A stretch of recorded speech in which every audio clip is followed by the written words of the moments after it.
Good evening, everybody. This is Harold Watson, Zoning Chair of the Stratford Zoning Commission that now sits for its regular live monthly meeting of a public hearing and or an administrative session on Wednesday, March 22nd, 2023. The quorum for this meeting is 4. I will now call on the following selected commissioners. Zone 1, James Vigliotti. Here. Zone 2, Dion Francis. Here. Zone 3, myself, Harold Watson. Zone 4, Deborah Lamberti. Here. And Zone 5, Len Pacicelli. Here. We also welcome Jay Habansky, our Planning and Zoning Administrator, Gail DeCilio, our Recording Secretary, Patricia Sullivan, our Zoning Legal Counselor. Please remember that the public may speak only at the invitation of the chair during both administrative and public hearings. With that said, I call to order this monthly session of the Stratford Zoning Commission at 7:03. We will now go to our public hearing agenda. I wish to announce that should any item on tonight's agenda take more time than anticipated, this public hearing may conclude at 11 p.m.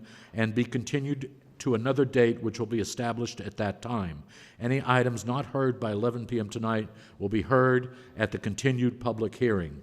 For the record, petitions to be heard this evening were advertised in the Connecticut Post on March 9th and March the 16th. Mr. Vigliotti, will you read the first or continuing hearing item? Thank you, Mr. Chairman. Continued item number 1, 1151 Stratford Avenue. Petition of Willowbrook Stratford LLC seeking special case approval to establish an adult use hybrid cannabis dispensary facility in the CA zone. Is there anyone who's, excuse me, is there anybody here representing Willowbrook?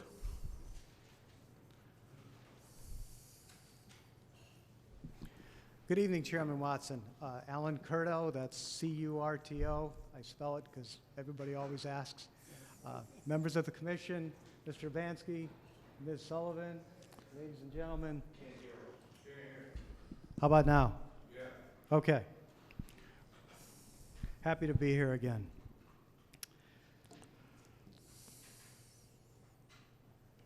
I'd like to start out this evening by addressing the public comments that were made last month. I suppose you could call this rebuttal, but I don't like the word rebuttal because it sounds too much like rebuke. And the last thing I would want to do is rebuke any of the people that were here last week speaking as members of the public. They were here because they care about their homes, their families, and their community. And far be it from me to criticize anyone for doing that. I think that's a noble thing to do. What I do want to say is that, as we all know, this is an application for a special permit. You, the commission, have to apply the general and specific special permit criteria that you have in the zoning regulations, as long as whatever other general zoning regulations apply. Those are the criteria that you have to balance for this application. And those are the only criteria that you have to apply for this application. Now, we submitted our application. It was deemed complete. There was very limited staff comment on it. We addressed those comments. We supplied a traffic study. We made our traffic engineer available last month. He addressed whatever questions there were on traffic. Mr. Marsico, who's here again, addressed the comments that you had last month, along with my colleague, Rich Roberts, and myself. We believe that we meet all those criteria and that we addressed all those concerns. And based on that fact, we would hope that you would give us an affirmative vote this evening. So, what do we say to the people who say, we don't want this in Stratford? Well, about 11 years ago, the state of Connecticut made a public policy decision to legalize medical marijuana. And there was a lot of skepticism at that time because that was the first time Connecticut legalized any form of marijuana. And as it turns out, it's been a good thing and not a problem. As Mr. Marsico said last month, it's cut down on the use and abuse of opioids, and it's provided treatments for a lot of intractable medical conditions for which no other effective treatments were available, including childhood seizure disorders. There's a lot of kids that had to travel outside of Connecticut or move out of Connecticut because before 2012, they didn't have access to medical marijuana. Now they do, and those families can stay in Connecticut.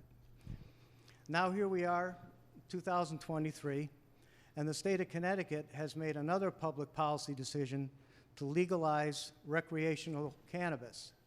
And along with the legalization of recreational cannabis comes the public policy decision to allow the sale of recreational cannabis. The town of Stratford has also made the public policy decision to permit the siting of recreational cannabis facilities. So, and the last time I checked, there were 18 existing cannabis facilities in the state of Connecticut. Now, there was another comment made that this is an urban community. We have enough problems. We don't need another one. Well, in that list of 18 municipalities that have cannabis facilities, there's towns like Danbury, Westport, Montville, South Windsor, all suburban communities. Now, admittedly, there's also communities that have recreational and medical cannabis facilities that are in urban communities. New Haven, Meriden, Waterbury, Bristol, the town that I live in. And there's going to be a lot more in all sorts of communities. In fact, that's the goal of the legislation. They're going to be in all communities, not specifically urban, not targeted on urban, and not specifically targeted on suburban. They're going to be in all of them. So my response to the folks that say not here, it's going to be everywhere. Now, there are other people who say, fine, put it in Stratford, but not here, not in this neighborhood. Well, I did a little research, and I found out that Stratford is the 26th most densely populated municipality in the state of Connecticut. 26 out of 169. That puts you folks in the top 15% as far as population density goes. Now, when you combine that with the fact that cannabis facilities are only available to be sited in specific zoning districts, pick a point on the map. Wherever you put a cannabis facility in Stratford, in one of the approved zoning districts, the same issues and the same comments are going to arise. There's nothing unique about this application, and there's nothing uniquely bad about this site. In fact, it's a very good site for this particular use. And again, if it were to be moved half a mile, it would cause the same sort of comments. But again, what you need to apply are the special permit criteria that are in your zoning regulations, and we believe that we meet them.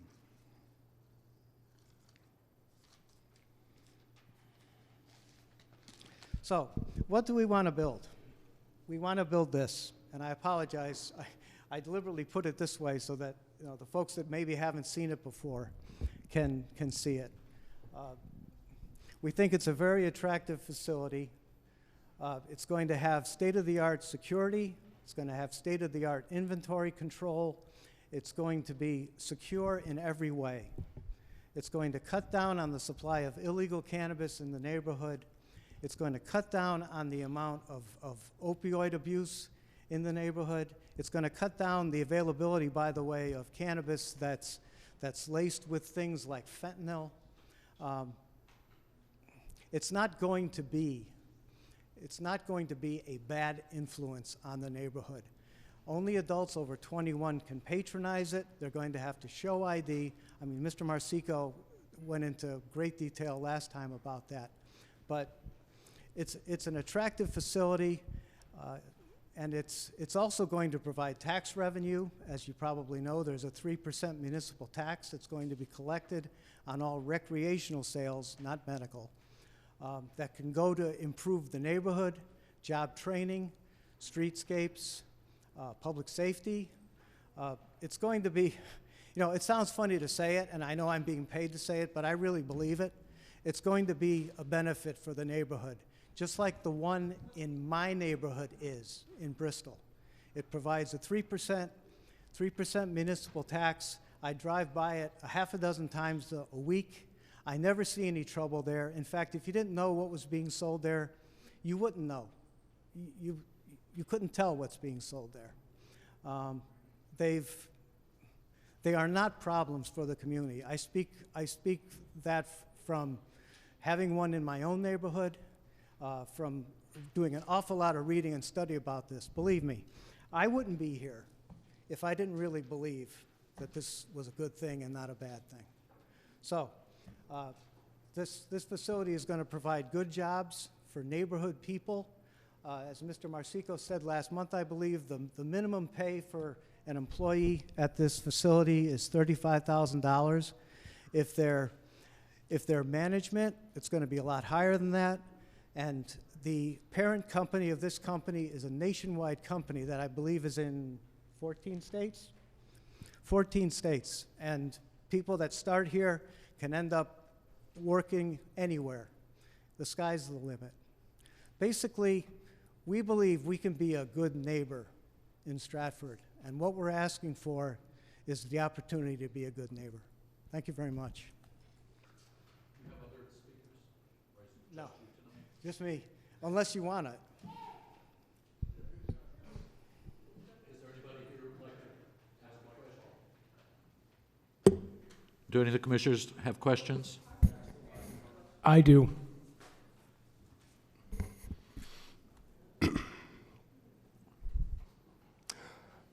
During your presentation last month, there was a comment made by one of your presenters about party in the parking lot. And I think it was just sort of it wasn't a feature of the presentation, but can you just walk through what a patron to this dispensary, how they would go in, how they would acquire their cannabis, and then what happens after that, please? Well, Mr. Marsico can fill in any holes that I might leave. But first of all, there's no loitering on the premises. There's going to be security cameras outside, very clearly going to be no loitering outside. So the party in the parking lot, I can 100% assure you, is not going to happen. The person walks up to the door, they're buzzed in. They have to show a government-issued ID to show they're 21. They're then let onto the sales floor where they can interact with a salesperson. I believe there's no product actually available on the sales floor. It has to come in from the back. They're going to make their selection. They go to a secure checkout facility. The purchase is made. They receive their product, and they go out through a second secure exit. That's it. So you would anticipate once they leave the building, they're in the parking lot for how many minutes? Well, as long as it takes to walk to their bicycle or walk to their car. Again, there's going to be no loitering. In fact, that was an issue for landscaping. We wanted to make sure that we had to explain that at the Architectural Review Board, that we don't want plantings or other landscaping that would result in places for people to hang out on the property. I mean, there's no reason to. It's not like they're coming in as individuals, they're making their purchases, they're going home. People who purchase recreational marijuana, they don't hang out outside. I mean, they do, but they do at their homes. It's a different clientele. Part of the problem is we think of people who, take cannabis. A lot of it's stereotypes. Awful lot of people that look like me that use recreational cannabis. They're going to do it in a respectful manner. All right, thank you. Anybody else? I do have a question from me. What you're doing here and what we were doing 2 years ago was an act concerning responsible, equitable regulation of adult use cannabis, Connecticut's Senate Bill 1201, which established the idea of all towns in Connecticut having their own recreational medical facility. Just so I'm clear, I think it's 2101. It could be. I'm Yeah, looking at. 1201 might be the medical marijuana legislation because that was passed in 2012. The recreational was passed in 2021. Okay. It was amended twice. It was built upon that, Yeah. on the earlier one. So Yeah. now we've actually joined the two together. Stratford had several years of my time on planning and zoning when we had a moratorium against any facilities. But the state essentially has kindly or quietly almost required us to do this. And if we don't choose, they will choose for us. So what we managed to do was to put into our regulations a lot of the things, basically everything that the state was saying that you need to do. Can you assure me that you're following all of those state regulations in terms of safety, security, traffic, and everything else? The answer is a resounding yes. We have to. Otherwise, we're not going to get a license. And if we get our license, we won't keep our license. And the last time you were here, I asked you a question about social equity. That's a really big, critical thing, particularly in Connecticut, where we have a lot of people that have spent a lot of years in jail for marijuana. What can you say about your marijuana social equity program? Well, where do I start? First of all, you're right that social equity is completely suffused through the entire 300 pages of marijuana legislation. The state legislature made a very deliberate decision that the communities and the individuals who had been most hurt by the war on drugs would reap the benefits. They made sure. Now, the reality is, it ain't cheap to build one of these things. Costs are in the millions. And of course, a lot of people that the legislation is designed to help aren't walking around with $1 million. So what the state did was that they required the people with the deep pockets to partner with what they call social equity candidates.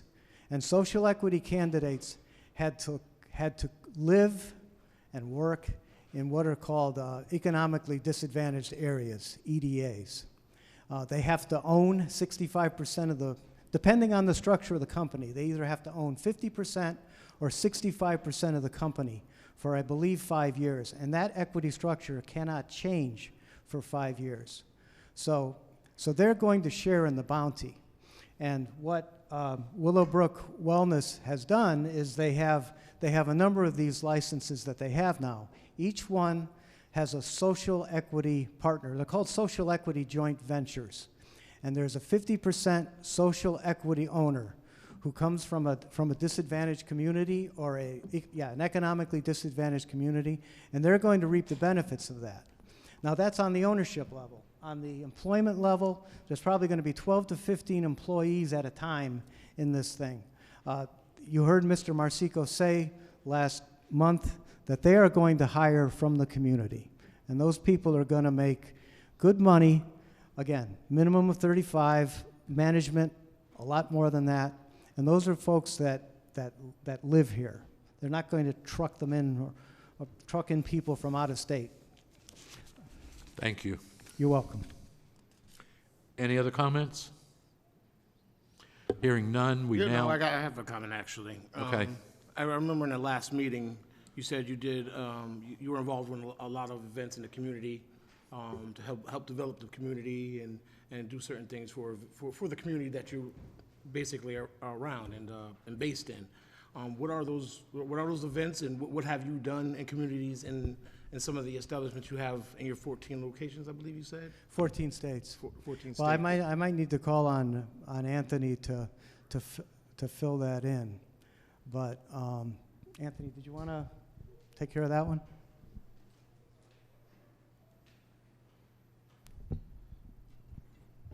Thank you. Anthony Marsico on behalf of the applicant. It's a great question, and we get it often, and it's a huge mission of our company. As Alan mentioned, it's no secret that the war on drugs has disproportionately affected certain areas and minorities specifically. One of the largest contributions we've made recently is to a project called Mission Green. And Mission Green is an initiative to help get anyone who has been charged with a non-violent cannabis crime out of jail. It's something that we're very proud of. We've donated in the hundreds of thousands of dollars to that initiative. That's one that we've done specifically to try to right the war on drugs. That's one of the larger ones. We also do several for cancer research. We were one of the largest donors to the Lynn Sage Foundation. It's a breast cancer foundation.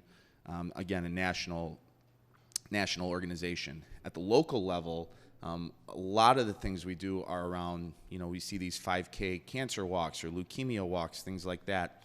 At Christmas time, we do Toys for Tots. We work with churches, schools, things like that. Veterans programs are extremely, extremely important to us.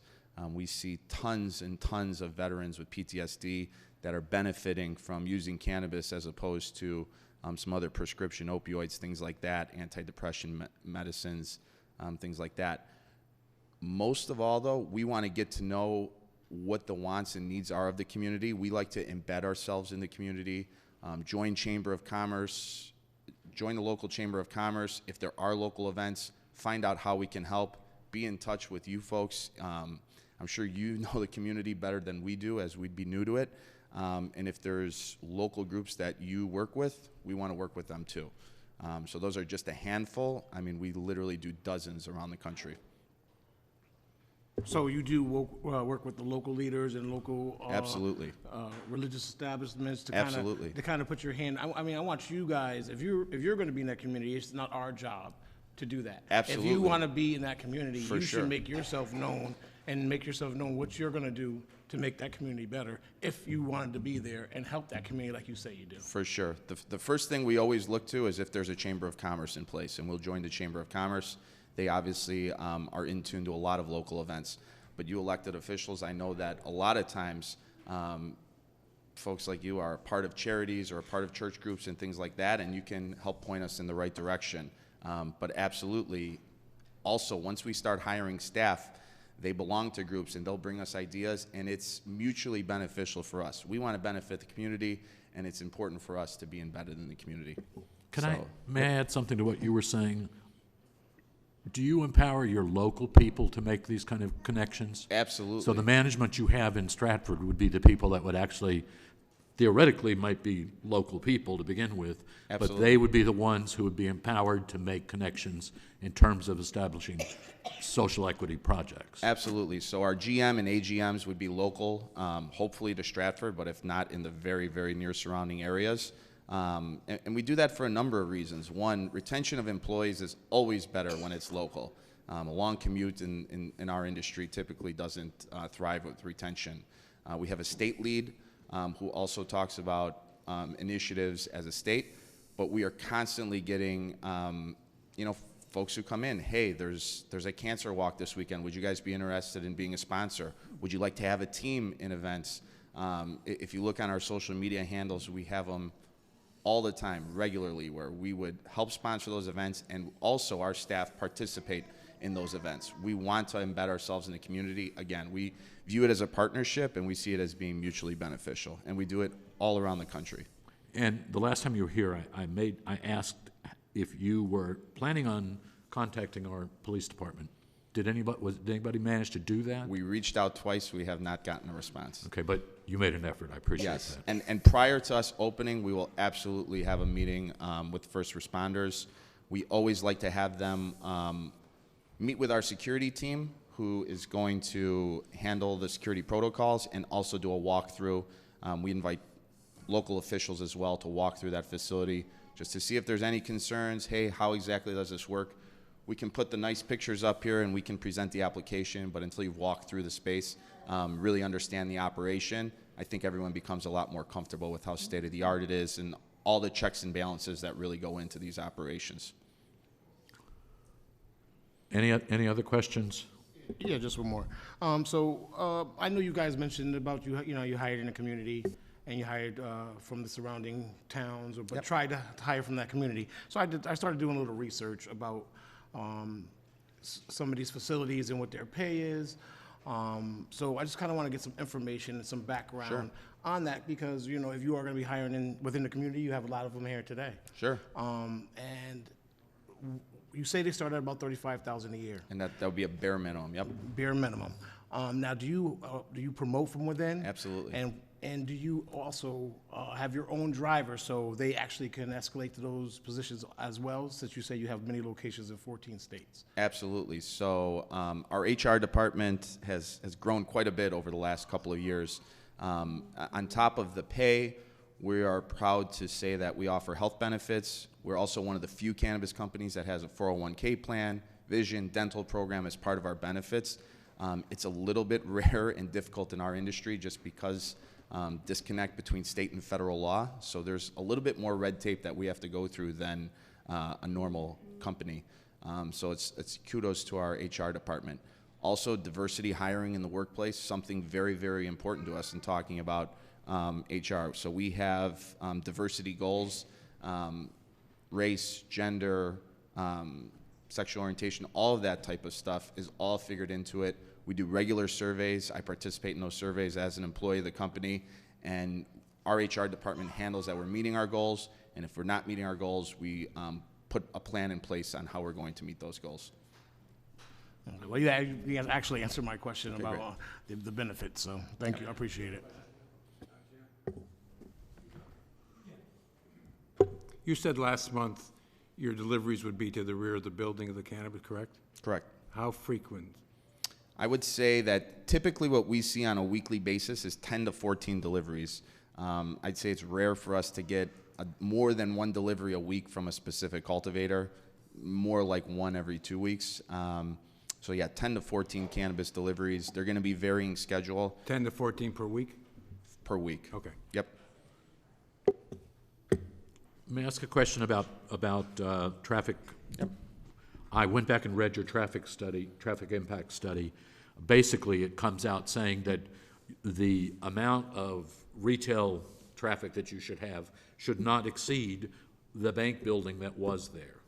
Does that am I reading that correctly? Yeah, I don't have it in front of me, but typically what we follow is in line with a busier bank's traffic or a fast casual restaurant. We're not seeing a whole lot more of that, especially in the state of Connecticut. Every state's a little bit different. Connecticut isn't as populous as New Jersey and already has more stores open than New Jersey. And we're going to see more stores open. Obviously, the more stores that open dilutes the market down a bit, and you're going to see less and less traffic. And that's your competitor? Correct. Yes, Lynn. Go ahead. I'm guessing that the deliveries are not going to be tractor trailers. No. It would be, No, they're small parcels. Typically like Sprinter vans that are outfitted Yeah. in such a way. Again, the Department of Consumer Protection outlines what are the guidelines for those, GPS in them, caged. The product has to be separate from the drivers, et cetera. But Yeah. typically like a white Sprinter van. Non-marked, they're not going to say, hey, cannabis, things like that. So they have to be non-conspicuous. The deliveries have to be on rotating schedules to avoid any sort of crime, theft, diversion. So we're not going to get a delivery at 4 o'clock every single Thursday. Delivery drivers are supposed to use different routes on a regular basis. So there's a lot that goes into it. Deborah? Okay, Len? What type of security is in place when the delivery takes place? So what we have is we would do a delivery. When a delivery is coming to our location, they would give us a time frame, not an exact time. They would call when they're approximately 10 minutes out, and they'll call again when they're at the delivery location. One of our AGMs or GMs will do a exterior sweep of the building. We have a walkie-talkie. They view that, they go up to the van, make sure that the van drivers are cultivation employees, obviously, check their credentials. They've given all clear sign to the interior person, and then they would open a door for them. We also have a distress word in the event that something erroneous is going on. We're also looking at the cameras while this is going on. One of the delivery drivers comes in with the product, other delivery driver stays with the van. We verify that all the product physically matches what's on the manifest. Once that happens, we grab that inventory virtually into our inventory tracking system, which is tied into the state inventory tracking system. At that point, the inventory is ours, no longer the cultivation center, again, virtually. Again, we do a sweep of the building, delivery driver leaves, and they go on their way. Based upon your experience with your facilities, has it ever been an issue with a delivery? Never. Okay. And we have, again, over 120 dispensaries nationwide, never had an issue with delivery. Ladies, gentlemen, any other questions? Thank you for your time. Now I'm going to ask the audience, oh, you have one? I'm sorry, I just wanted to address your question, Chairman Watson, about the traffic. I do have a copy of the traffic study, and you're correct that on page 5, I think it's on page 5 of the summary, at the top paragraph it says that the dispensary will generate 70 and 125 vehicular trips during the respective weekday morning and afternoon peak hours. And they compared it to the bank of 66 and 139. So the traffic study estimates 4 more trips during the weekday morning and 14 fewer trips during the afternoon, overall equivalent to the previous bank branch. I also, as long as I'm here, I also wanted to address Mr. Francis's question and your question earlier about social equity. When medical marijuana was approved, it was purely under the purview of the Department of Consumer Protection because it was basically treated as pharmacies. And pharmacies, as you probably know, are under the Department of Consumer Protection. With recreational cannabis, when that was passed in 2021, there was a joint jurisdiction created between the Department of Consumer Protection and a new body that was formed called the Social Equity Council. And the Social Equity Council is focused exclusively on the concept of social equity. And some of the requirements that licensees have to have in place before they will be granted a permanent license are they have to have a workforce development plan, a social equity plan, and a labor peace agreement. Not all those 3 apply to all classes of licenses. But the point is, if they don't provide those documents in form satisfactory to the Social Equity Council, they will not get a final license. In fact, I know of at least 2 instances where 2 entities, not us, had licenses revoked because they had gotten an initial license but then got their licenses revoked because the social equity components of their business plans did not come up to snuff. Now, they've got the opportunity to fix them, but, and they will, I assume. But the point is, social equity is very, very important with recreational cannabis, and the Social Equity Council takes it very, very seriously because that's all they do. So, thank you. Thank you. Appreciate it. Okay, now we're going to open this up for the public. Now we're going to open this up for as the public hearing.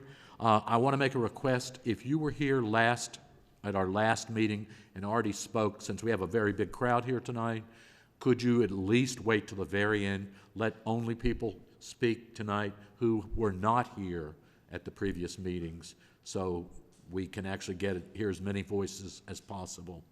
Could you also try to keep your, whatever you have to say, down to 2 minutes, because we have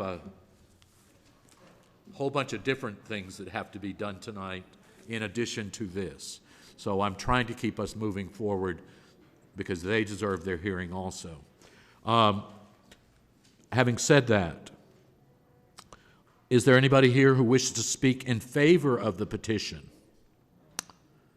Please step up one at a time.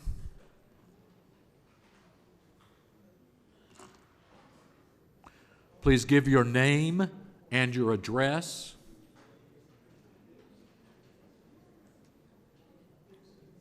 Hi, good evening. My name's Colin Stouthart. I live at 97 Yale Street for nearly 30 years. My family's been there. We've seen the location that they're suggesting be turned into a dispensary, go through many different kinds of businesses that really never stuck. And I really do think this is going to be one of those things that really would actually help improve the community. I believe it was a bank first, then a wheelchair place, and then I think it's a beauty salon right now. Yeah, I just want to say, like, I do support it, and I do think I agree with everything the gentleman earlier said. Jobs, locations, great locations right off 95. You know, I'm a cannabis user. Been to once in Massachusetts, and really it's nothing like bringing any like kind of riffraff or nothing. It's very organized. You walk in, you walk out, you get on with your day. So I don't know. I just support it. Thanks. Thank you. Could you spell your last name, please? Sure. It's STOTHART.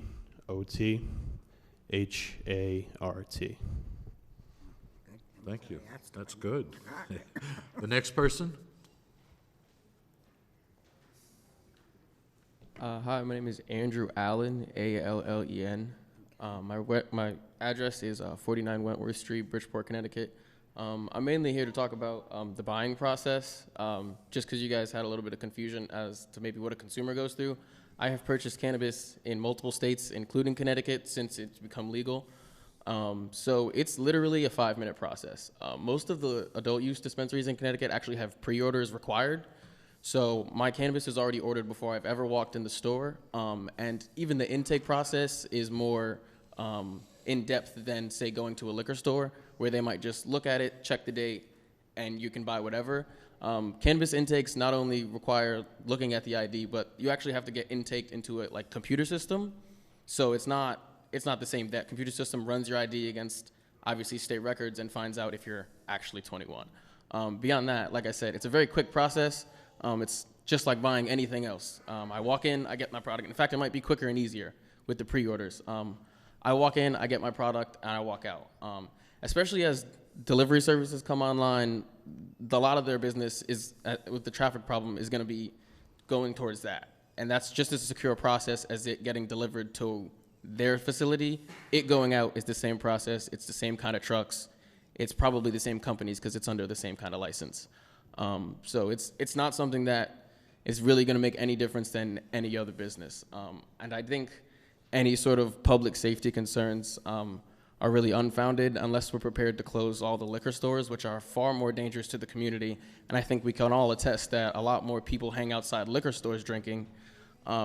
It's really just about 100-year-old stereotypes at this point, and I think a big point of the bill is to try to break those. Thanks. Thank you. Next person?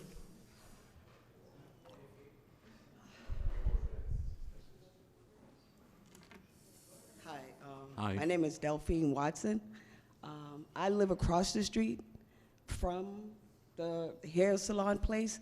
And like he said, there's a liquor store that is exactly straight across the street from it, and they hang out there in the parking lot drinking. So when they go across that street, get their marijuana, they're saying it's safe on the project, on the grounds, but what happens when they leave grounds? There's a brewery not too far. Those people are walking back and forth or driving back and forth, getting their marijuana. They're hanging out. There's a bar. Like, it's okay and secure on the premises, but what happens to us, the neighborhood? There's a bus stop. Like, not too far from it, like from this dispensary, it's not safe. Like, Stratford Avenue has drugs problem, it's coming down our way. We live there. It's safe there up until 8 o'clock. We have to live there. Traffic, we already have traffic with the hair salon, and they have a parking spot. They have a parking lot, and we still have traffic from them. It's not good for the community. It's just not. It's not safe. We have kids playing up and down that street, a highway, which is, they're inviting trouble to our neighborhood. These people don't know, we don't know these people driving in and out, but then there's opportunities for them to snatch kids or other things. It's not safe. It's not a safe area for that place. Thank you. And I smoke, and it's not safe.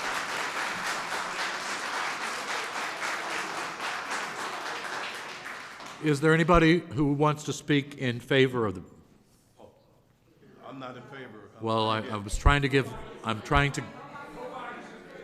We're all opposed. I think they're all opposed. First So, of all, hold on one second. Do I hear anybody else? Is there anybody else who is in favor of the project? Okay, hearing none, I'm now going to say we're now going to open it to people who are opposed to the project. That's our second group. Go ahead, sir. okay, good evening, gentlemen and ladies and I gentlemen. need a name and an Okay, address. I'm going to say my name. My name is Donald Goodson. I live, Goodson is spelled Goodson. I live at 409 Sherwood Place, which is the street right around the block of this proposed facility. It's a stone's throw, my house, to this facility. Geez, the lady took my thunder. She did a great job in terms of explaining all the things that are going to go on. But I just want you to get a picture of the area, right, okay? Just as I mentioned, I'm just right around the block. Directly across the street is the liquor store, she pointed out. Within 50 feet to 60 feet, diagonally, there's a bar and grill. Okay. 2 service stations, which are very active, and they have convenience stores within those service stations diagonally to each other within 200 feet of this proposed facility. Also, there's a smoke shop 100 feet away on the left-hand side, further down the Stratford Avenue. There's another liquor store 400 feet away, going around the corner as you get on Main Street. Most importantly, you're 1.5 blocks away from First Baptist Church.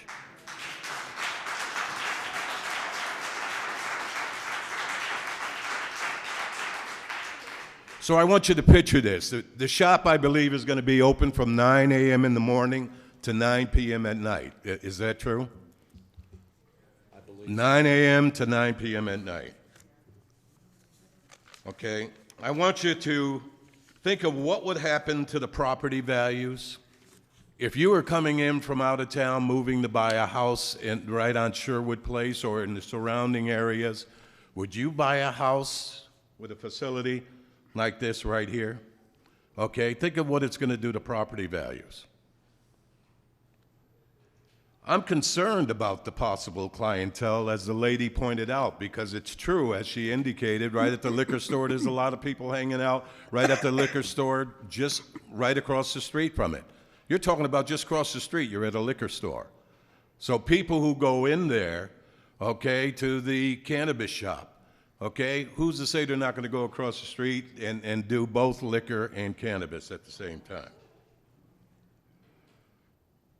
Surely there must be another commercial property elsewhere, away from a residential area, where this group could consider that this site could be located. There's other commercial property within town that you could look at that's not within a residential area, and you could determine that. So I urge this board to strongly oppose using this site for the cannabis shop. Thank you.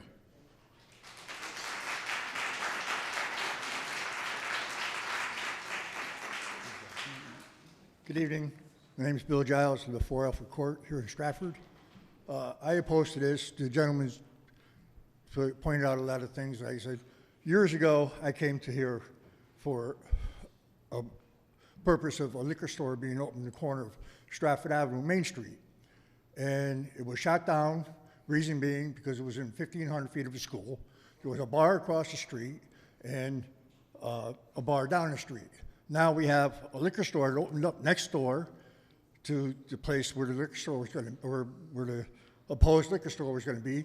It opened up within the past year and a half. You have another liquor store that opened up across the street from this place within the past year. You got 2 bars within walking distance. And on Fridays, God forbid, I love everybody, but the food pantry, the traffic is horrendous. For the days of food pantry are there, people just walk across the street, disregard everything. There's a lot of problems going on down at Bonds Dock with the cops running down there every night for illicit problems. My kids are picking up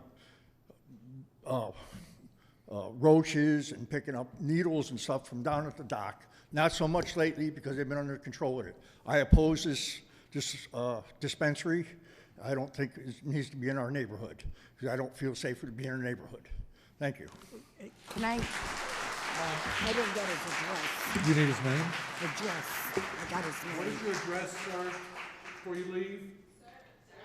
What's your address? Your address? Yes. Your address.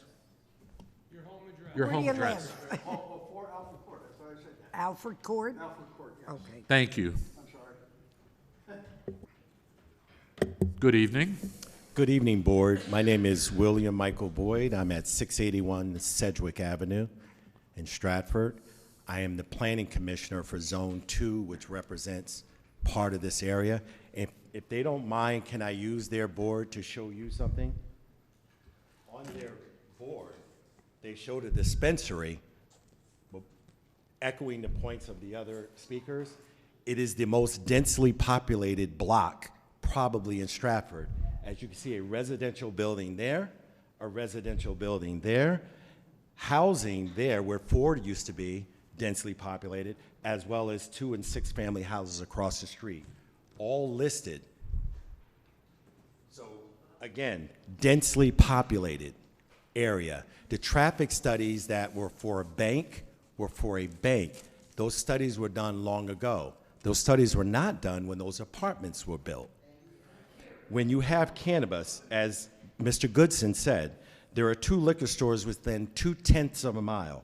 There's 1 smoke shop across the street. There are 2 bar and grills within 2/10 of a mile. There's 2 Roads Brewery within 3/10 of a mile. It's easily the most densely populated block in Stratford outside of the managed housing on Wood End Road. So what message are you sending? Secondly, I'm not against marijuana and cannabis and recreational cannabis, but in that area, I am. Because what message are you sending? I can get cannabis, leave their parking lot, park on the public street, smoke, walk down the street, get a sandwich, smoke outside, walk across to the bar and grill, go to another bar and grill, or how about this, get the cannabis, go right across the street to the smoke shop, get a bong to then smoke it outside. What message are you sending? So again, there are other commercial properties. Excuse me. Hello, stop, please. One person at a time that's called on. So,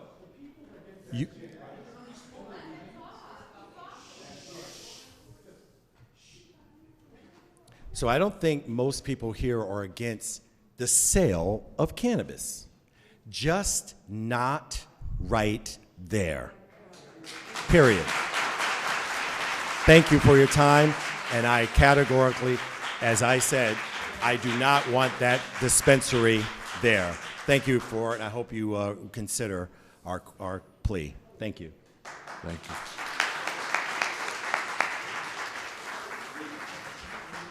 My name is Pastor Curtis Baldwin, 1160 Stratford Avenue, right directly across from where they want to open up this cannabis location. They said the war on drugs to do away with it. Do away with war on drugs by not legalizing drugs. That's the first thing we need to do. I have 3 children also that lives in the same building that I'm in. I have 6 grandchildren that live there.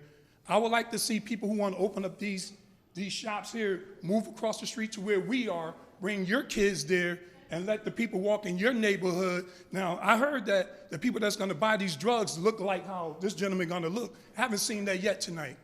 So my thing is that we don't need this in the community. I know that Stratford, you guys, I have faith in y'all that y'all will rebuke this thing that they want to happen here. It's not worth it. It's not welcome in Stratford. It shouldn't be welcome.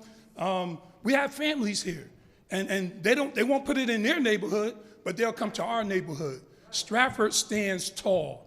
We moved from Bridgeport for a better life. My kids is in a better school. My grandkids in a better school. One of my sons going, I got 2 Bridgeport police officers. One, he's going in the academy. Come on, raise your hand. He lives directly across the street. He's going in the academy on Monday.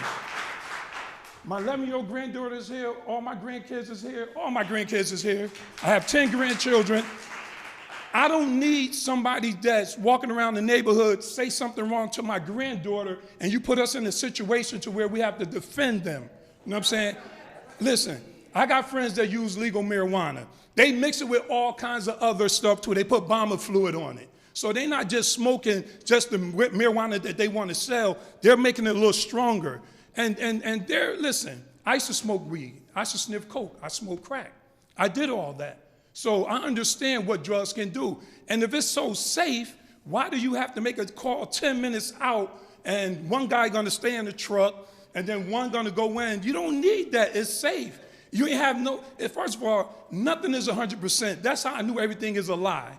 You know what I mean? From the moment they open their mouth, it's a lie because nothing is 100%. You buy a brand new car, it's not 100% that it won't break down on you and a month later. Nothing is 100%. So I know that Stratford stand tall. People move to Stratford because they want, better education for their children. They want a better life. And I do have faith in you guys. Do the right thing. Do not allow this to happen in Stratford. They already put the liquor store there. That snuck by. That went by. You know what I'm saying? You got the church down the street. That's so disrespectful that they want to open that up. And they know it's a church right there. I have a church in Bridgeport. I own my building. I'm not a renter. I bought the Spokes and Wheel building. So I am a commercial property owner. And I'm telling you guys, please don't do this to our children, to my grandchildren. Do not let this happen. They don't care. Their kids are somewhere safe, living behind the woods, maybe, I don't know. You know what I'm saying? But their children are safe. We want our children to stay safe, and Stratford is a safe place, so let's keep it that way.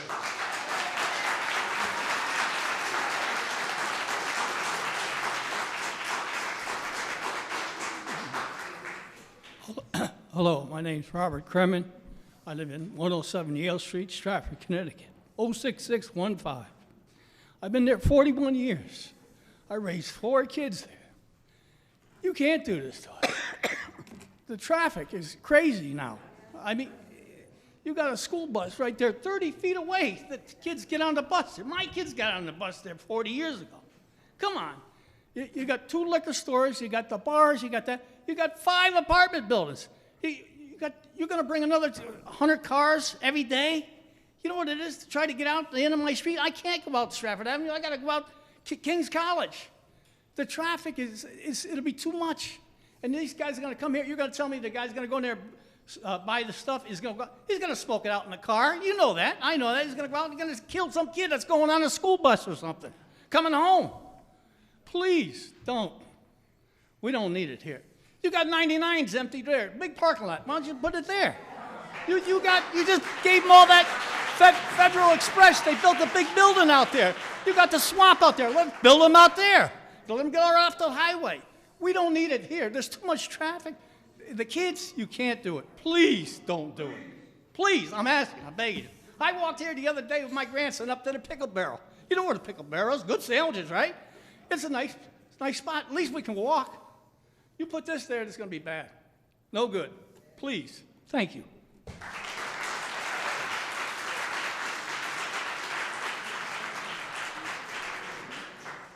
Hi, my name is Darlene Parks. I reside at 725 Success Avenue, Stratford, Connecticut.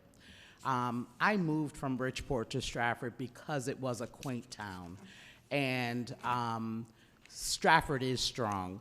My concern with this proposal of having a dispensary in really any part of Stratford, but especially down the street from my house of worship.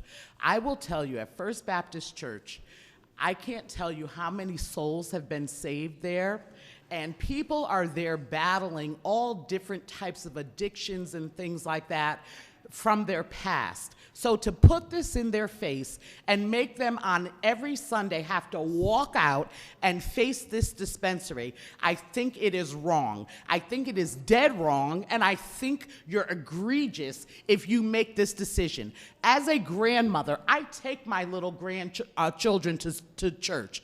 I never want to, nor will I, have to explain to them what this is down the street at their tender young age. I think it is wrong. I don't care what people do recreationally.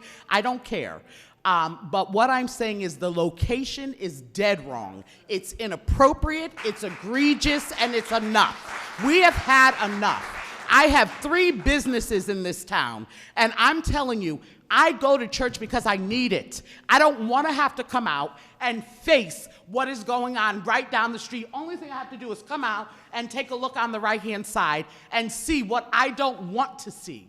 That is unfair. It's disrespectful. First Baptist has been in this community and saved so many souls here. For you to just turn your eye and say that it's okay to put a dispensary down the street is not right. It is inappropriate. This is not the right place. I counted on Main Street, there are 5 churches. Put it on Main Street. How about that? But you won't. But you won't. So I am very concerned about this whole thing. If the government and the Senate were amiss in their duty to, when they were making this plan, to include houses of worship and have it a certain distance away, that is all said and done. We expect you to make sure that you respect a house of worship.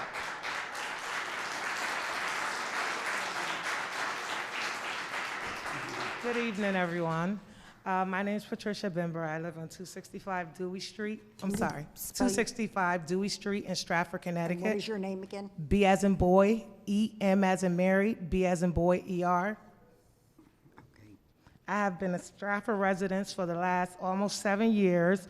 I moved from Bridgeport. I used to live in Trumbull Gardens. My kids, they were out there since my son was born out there, and we never stayed a day out there. It was just too much crime. It was too much going on. I said, when my kids get old enough to start school, I'm going to take them out of Bridgeport and move them to Stratford. By the grace of God, I was able to move my kids here. They have never been in trouble. I have a 19-year-old. He will be 19 on Friday. He has never had any interaction with the police. He goes to school. This is his last year of playing for Stratford High School, 4 years playing football.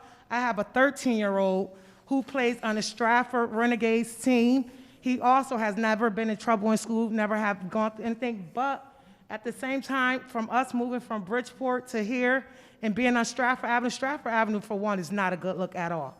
Coming from the beginning all the way down to the end, everything that's in Bridgeport is coming towards us. And then for you to want to put this in our neighborhood, like it was already said a few times, we have a bar that's sitting in the corner that they have been shooting at that same bar. Then you have the liquor store that they just put there. Then there's another one down the street. Then there's a smoke dispensary. Then there's another bar here where they fight and they shoot over there at times when they feel like it. The traffic is so bad. I took my kids, we were at the Chinese place.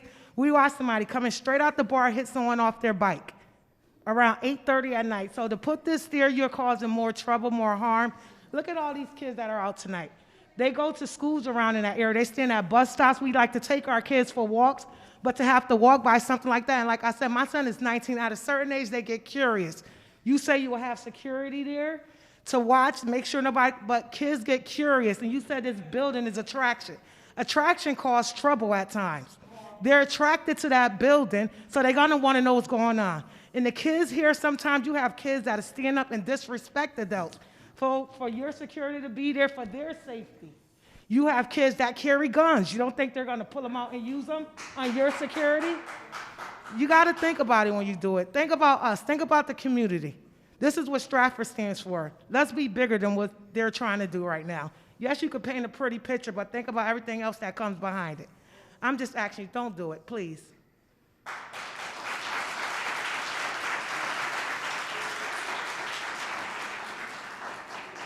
Hello, my name is Ileana Rojas. I live in 57 Yellow Street. And my concern is because I pick up my son every day and I take it to the bus stop right in the corner. So I always with my baby. And my teenager daughter also has to ride the bus that is in the other corner. So I don't want my kids walking, and they have a duress code for the deliveries, and they prepare if something happened. But if something happened, I don't want it to be where my kids take the bus. I don't want to be walking with my daughter if something happened and that they get caught up in the middle. I don't want my kids to see that type of things. And I know a lot of people is responsible with what they do, but some others aren't. So that is out of control. Nobody can control what do I do after I get out of the store. So I came from a city that you cannot go to parks, you cannot walk down the street, because in every corner there was 3, 2, even 1 people smoking, doing things that, I mean, you don't feel safe walking down the street. So I don't want the same to happen here. We just moved. We are very happy. Everything is calm. My kids ride the bike around the street. Nothing has happened, and I wish that everything remains the same, because again, people are responsible, but not all of them are responsible. So we cannot be like in that position. Could you spell your name and give me your address again? Yes, Y-L-I-A-N-A,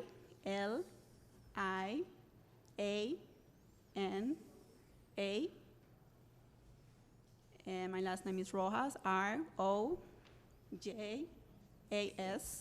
And your address is 57 Y-A. Yeah, okay.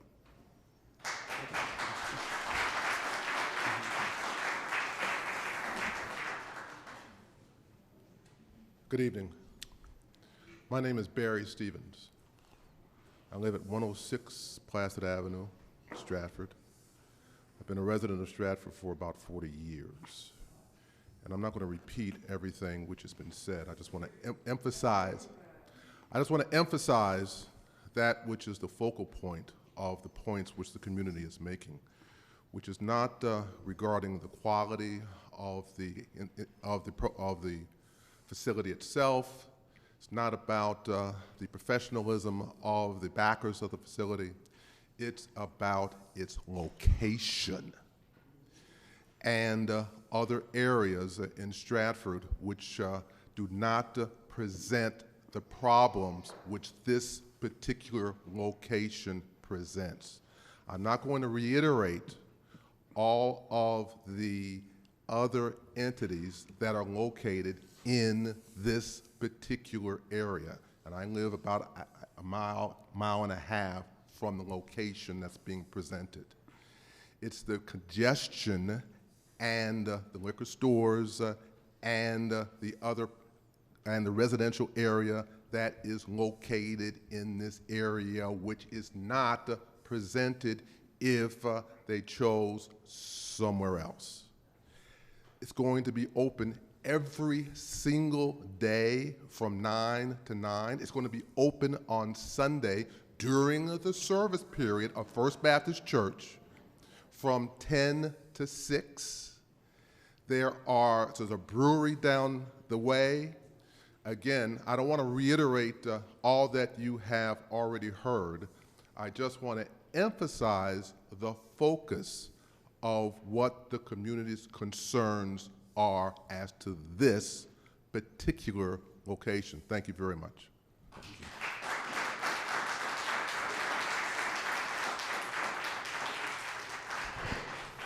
Hello, I'm Ana Liriano.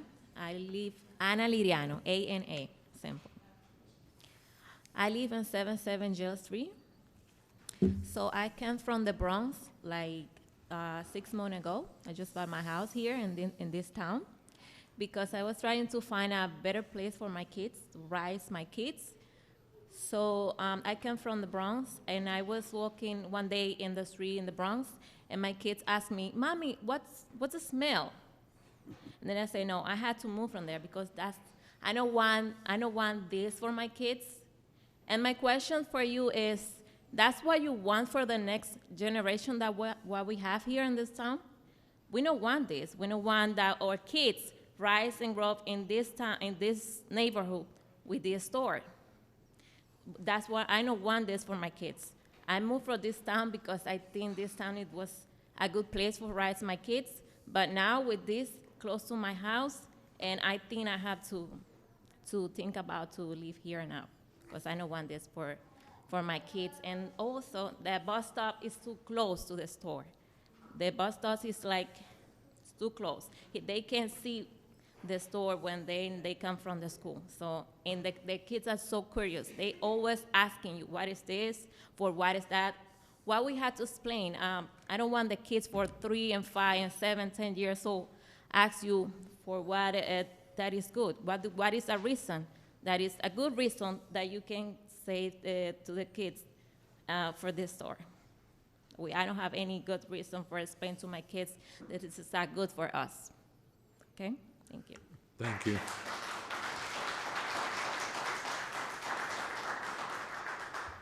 Good evening. My name is Melva R. Johnson, and I live at 24 Watkins Street in Stratford. It's right off of Birdseye Street. Watkins.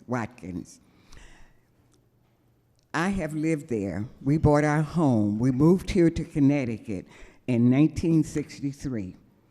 We bought our home in 1964, so consequently, we have lived there ever since. We still live there. My youngest child, 2 of my children were not born here. They were born in Michigan. We came from Michigan to here, and my youngest son, that was born at 24 Watkins Street, celebrated his 56th birthday on Friday. So consequently, I have seen a lot of changes in Stratford. And those changes have not been for the best in our neighborhood. I joined First Baptist Church in 1964, so I have been a disciple there that amount of time. I do not, first of all, do not want to see a place of this caliber put up into our neighborhood, in our neighborhood next to our children. There are a lot of people there. He talked about the parking lot. The parking lot is a fairly nice size. It's not that big, but the business that's there now, very rarely do you see them using that parking lot. They use the street. So there is parking there. The biggest part of the traffic is on Stratford Avenue there, from Main Street down past First Baptist Church all the way down to, I think that's Honey Spot Road. Yes, Honey Spot Road. That's where the traffic is, and then into Bridgeport. I have seen so many things put into the south end of Stratford, and it hasn't been for the best in our neighborhood. They take the worst businesses and different things and crowd them all in the south end. I want to tell you a story. I was in Seattle in February. I went out to visit an uncle, and we were going out for dinner, and it was about maybe 2.5 blocks from his house. We didn't know, they said, well, that restaurant there looks like it's really well attended. People were, down the street, all kind of traffic out there, all cars. He said, oh no. He said, that's been like that for 2 years, where this cannabis facility had been open for 2 years. Traffic, people were lined up for, I would say, a good half mile to get into this facility.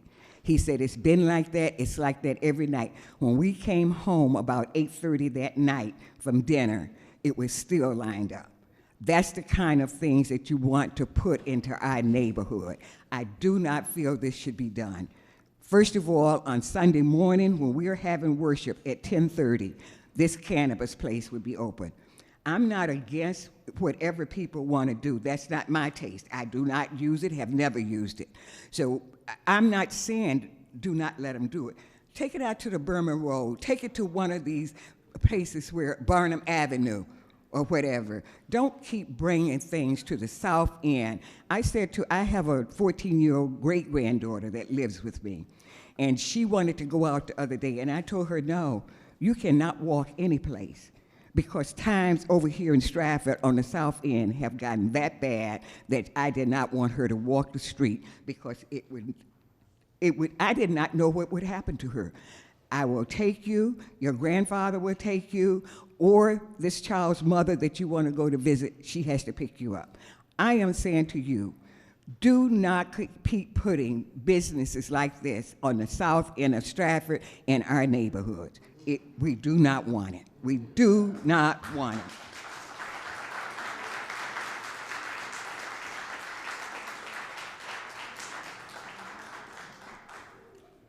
How are you guys doing today? My name is Karan Baldwin. I live on 1160 Stratford Ave. So I don't want to reiterate what everyone has said already, but this is purely a business move. This is a perfect place to put a weed dispensary. If you think about other businesses, if you have a McDonald's, you want it next to a Wendy's. You want people to drive by and be curious. Hey, there's a liquor store. Let's just grab our liquor and then grab our weed, and we could keep going. These people don't live in our community. I drove home one night 2 years ago at the bar that they're speaking of, seeing someone laying on the ground shot. Why would we put this in our community? There's enough traffic, there's enough issues already.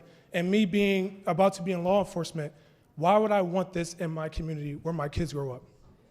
It does not make sense. It does not make sense. So I want to be short and sweet, but this is a perfect place to put a business and for them to make money. This is a business move. If you care so much about Stratford, support us from a distance. Support us from a distance. If you care about our communities, please support us from a distance. We'll gladly take your money to go to this charity and that charity from a distance. But we don't want it in our community where our kids have to live. I have to walk my kids outside, take my kids for walks daily.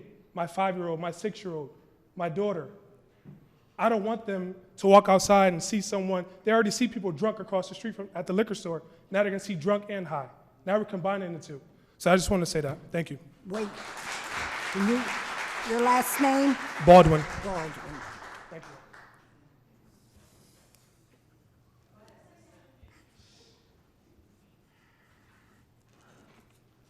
Hi, I'm Shania Davis. I live across the street, 1160 Stratford Ave. So a lot of the things that I will point out to y'all tonight is similar to what a lot of everybody else says, but this goes to show how much of an impact this is having on families. We don't have that many turnouts of people coming in support of it tonight, but a mass amount of people that's coming saying that it shouldn't open. Similar to everybody else's story, which I think it is impactful to repeat it because it's just, again, showing the influence. Similar to a lot of other people's stories, I lived in Bridgeport, grew up in Bridgeport. What's in Bridgeport and a lot of the streets in Bridgeport? Alcohol stores, and you see a bunch of drug addicts out there. I moved to Stratford with the idea that I was coming to Stratford to be in a better place, and once upon a time it was. And now, all around me, and like the pastor said, I don't know how that alcohol store, liquor store passed. Like, I don't know how that went under the umbrella, and I wish, if anybody here is the ones that be putting those flyers and stuff out, every time you know something like that, put it out there so we can know. Because had I known about that, we would have showed up in numbers to block that. And if there's anything that we can still do about those things that had already passed, please let us know, because I would love to do it. I have daughters that live there, and I specifically picked this area because I knew what it was about, and I'm bigging up Stratford. Everybody, this is where to go. So a lot of my relatives followed me here. Then we had the liquor store that opened up. Right across the street, at this point it's comical. At this point it's comical if we're acting like this was not in, like this area just happened to be picked. Look at everybody that's in this room tonight that lives in that area. Look at everybody who lives in that area. Look how we look. Look at our ethnicities. Like, we want better. That's why we came to Stratford, and we want to keep it that way. And like they said, it's not necessarily trying to bash the business. Well, technically I am. I'm sorry. I'm going to be honest. I don't want the business anywhere in Stratford, if I'm being honest. But to emphasize the point, especially right here. And like I said, I live right across the street. My daughters, we take walks all the time. Now we go to the right, the back street way, to try to avoid the main road that's right in front of our house. Sorry, Mama. That's right in front of our house because of the liquor store and everything that they have to see. This would smack us right in the face as soon as we open the door. That is literally directly where our door is at opening. That will be the start of the day. And like I said, bus stops, schools, everything. Like, it doesn't make sense when you talk about the people. But like my brother-in-law who's going to become the cop, it makes sense when you talk about the business move. We understand everybody want to make business moves, but just not here. It just doesn't make sense. And I'm going to end with that. Thank you.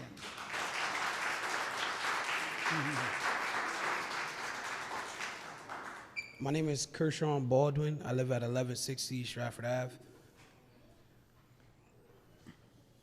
So, like my wife was just saying, I got 3 daughters that live in Stratford now. We moved from Bridgeport. I was a product of Bridgeport, bringing the crime to Bridgeport. I smoked weed. I drank alcohol at a young age. I've done it when I was of age to do it, and I still made bad decisions.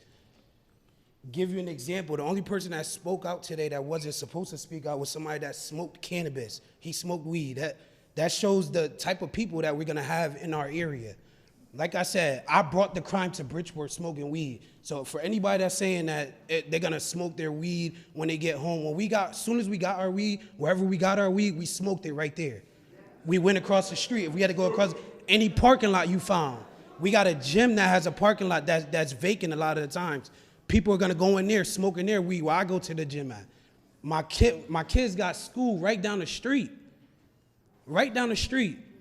Like my wife said, we moved to this area for a better opportunity for our kids. It wasn't about us, it was about our kids. Me growing up in Bridgeport, I had bullets going through the house because I had a bar that was next door. We got 2 bars that's right next to us and people getting shot there. So if y'all want bullets flying through people's houses, because of this weed dispensary is gonna bring people from Bridgeport. It's not gonna bring a lot of people from Stratford. It's gonna bring people from Bridgeport. That's just what it's gonna do. It's right down the street. So when you bring people from Bridgeport, I was a product of Bridgeport, I could tell you what it was.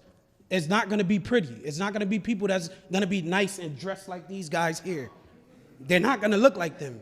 They're gonna look a lot like people that you don't wanna see in your own neighborhoods. And they're gonna venture out, not only from our neighborhoods, if you live in Stratford, they're gonna venture out to your neighborhoods, closer to where you are, breaking in your cars, breaking in your houses, high on weed, that's their excuse. So please, don't, if you don't want no bullets flying through people's houses, you don't want kids getting hit by no cars from somebody being high, because you got people driving now drunk. You don't think they driving high?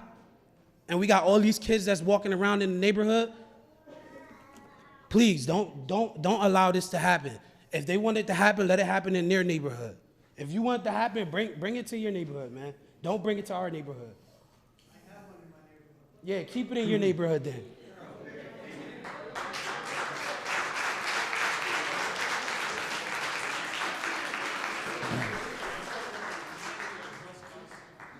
The what? Yeah, guys, everybody in the audience, you're here to speak to the commissioners. Please keep your conversations in the audience quiet. Hello, my name is Virginia Davis. I'm at 213 Hollister Street in Stratford. I basically was raised here. I have children that I've raised that were not my biological children, and I have a 21-year-old that I raised that is my biological child. And I just want to say, you know, we could dress it up and make it look good. We could either have a Joe Chambers in here, Billy Joe Chambers, if anybody know who Billy Joe Chambers is. That's Nino Brown, if y'all ever watch New Jack City. That's dressed up. That's Teflon, excuse me, you're Teflon Don. You know what I'm saying? Yeah, please don't. No, excuse me. I'm not it's saying to them unfair. directly. Okay, no, I'm not saying to him directly. I'm saying this is what we're getting brought into this community, not directing it to him. I'm saying walking through that door is not is just dressed up. We're not stopping it from coming into our community. I'm a person that was born in severe pain. You know how many times I've been offered stuff to make me feel better? Guess who I trust in to make me feel better? I can't tell who y'all to trust in, but I trust in God to make me feel better. I'm expecting some angels to come up here and heal me. I'm not expecting the weed to come in here and heal me. I can't see it being brought into our community because they want to put it in the 1.5. I'm not even suggesting it goes to the 1.4. I don't want it in Stratford, period. But like I said, I wasn't directing it to anyone in this building, but like I said, we're talking about dressing up Nino Brown, and guess what? They got taken down. So when you tell me it's 100% bulletproof that it can't get torn down, or someone cannot come rob you or make it worse and make it a worse situation, you're not only making it worse for the people, because like I said, the people that are coming here is not the ones selling it. You're going to get people in our communities to go in there and sell it, and when people come in to get that stuff that they want, if they want it bad enough, they're going to get in there and get it, and they're going to take anybody's life that they're going to take. It's going to hurt our community. It's not hurting anybody else, because who's the jobs going to? Are you bringing people in here to sell it, or are you going to get our people to sell it? Excuse me. That's another question. Are you going to hire people from our areas to sell it? And when somebody comes to hurt them, because if you want it bad enough, like I said, Teflon Don got brought down. Nino Brown got brought down. So nothing's invincible but God. So you have to realize that, and like we said, you're taking up the time to move God out and put other things in that's not right. How about putting a Bible dispensary right there? Can we do that? Can we put some, oh, I got a better one. Bring some holy water and some holy oil and sell that in that dispensary. You just need money. Yeah, it takes money. Sell it next to the weaves. We need more weaves and not more weed. I'm sorry.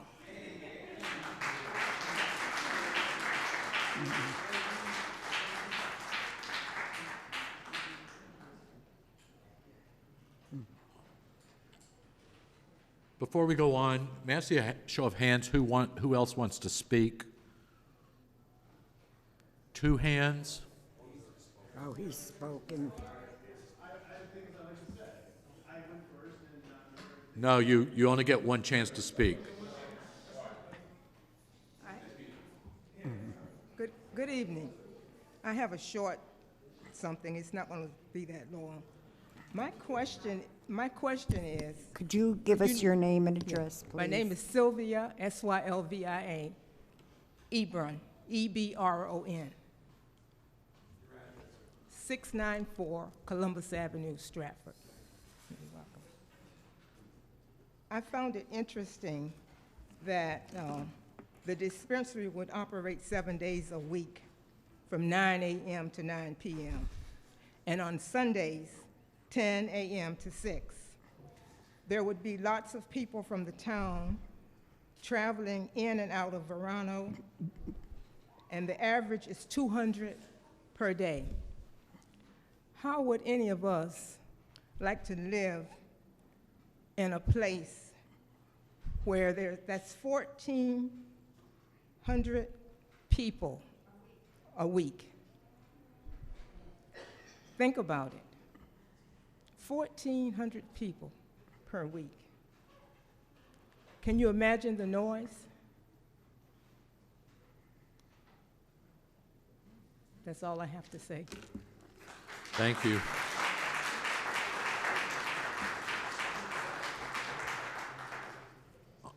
I believe we've come to an end.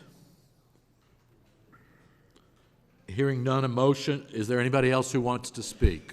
If you've already spoken, I can't have you up for a second time. Right? Have you spoken at all yet? No. I spoke the last time, though. We had said that if you spoke the last time, we're going to ask. Wait a minute. You said whoever spoke the last All time right. has to wait until everybody else speaks. Here, you get your 2 minutes. Okay. Okay. My name is Marvell Jones, 203 Taft Street in Stratford. I'm quite sure you remember me from the last meeting. The only thing I have to say is, I noticed that when they were presenting, the one thing they kept saying is they know all about the urban area, I never thought of Stratford as the urban area. It used to be the suburbs of Bridgeport. When did it become the urban area? You know, so they come to us with this misconception from the beginning about how our neighborhood is. And we're dealing with people that are coming from another state that really have no idea what our community is about, but all of you do, or you should, because you represent us. So I'm saying this because I truly want you to seriously look around at the people that are here this evening and how we all strongly, strongly disagree with having this in this location. And I think I said this before, if you have to have it because we missed that moratorium, we missed the vote on that, we know you're gonna have it in Stratford. We are just asking that you consider this location as being a poor location for all the reasons that have been previously discussed. I don't even have to go into them. But for these people to come in here and say they know this, they know that, they know the traffic, guess what? North American Bank hasn't been on Stratford Avenue in what, 15 some odd years? So you can't go by the traffic then. You have to look at what's going on now. Two new breweries are there now. Lots of traffic every single day. So to say that this will not impact, it's a lie. And that's all. Thank you.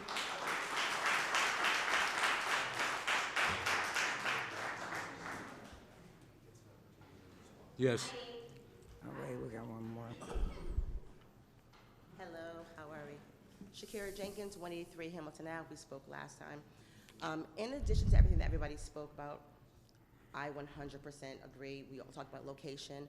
Again, my issue is not the actual cannabis because, again, I partake. I have my license. I have no problem driving to Milford to buy my medicine. The location, there's 5 apartment complexes right around this location. There's 5 apartment complexes right around this location. The hours of operation are ridiculous. I would still like to know what the Stratford Police Department has to say about this. I get that you reached out to them twice. The board, I need some input. How do they feel about this? That's extra business, extra foot traffic, extra unnecessary traffic in the area. 6 to 7 on a Sunday, 9 to 9, again, the same hours as a liquor store, make that mistake. Again, I'm well aware of the security within the location area. Again, a parking lot that nobody currently uses because everybody parks on the street, as we all see. Your secure location is absolutely right. There's nothing that says I'm not gonna go ahead and I'm not gonna get my cannabis here. I'm gonna go across the street to the liquor store, buy my blunt, and I'm gonna go to the liquor store or the bar over here. I'm gonna have some food, I'm chilling in the parking lot. Summertime hasn't even come yet. We have the 2 breweries down the street that we have the buses going down from the train station. This is a very new product to Stratford, to Connecticut. It's just become legal. We just got down with the medical. Now you want to legalize it. That's fine, I'm okay. This is not the location for it. Put it someplace by the Stratford Police Department. Put it down by Access Road. Put it by 99. I understand there are issues with the development. You want to invest in Stratford? Build a location. You're from Chicago? Build a location that you can supply your stuff. Don't rent a location. If you're maintaining to be here in the neighborhood, be in the neighborhood. But build it someplace that's not around kids. Pick Excuse the location. Have them pick the location. Thank you. Thank you, I'm sorry. Have them pick the location. You talk about what they can bring to the neighborhood. Invest in Stratford. Not rent it, because when the owners of the place say they no longer want you there, or you decide there's no longer bringing revenue to you, you get up and leave. Stratford is still have a marijuana location. I get it, we can have 2. Cool, that's fine. Again, it's about location. Put it up by Bunnell. Why is it gotta be on the south end? Make it make sense. It's not okay. If you live here, that's cool. I live here, we all live here, and you all hear what we're saying. It's about the money, I get it. Make it make sense, though. Make it a safe neighborhood. Summertime ain't even here yet. We haven't even begun. It's just the beginning. Make it make sense. Thank you.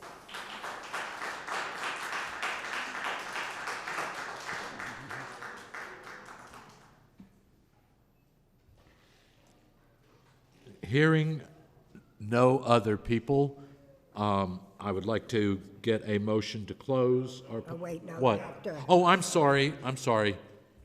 I have to give the applicant a rebuttal to the public hearing.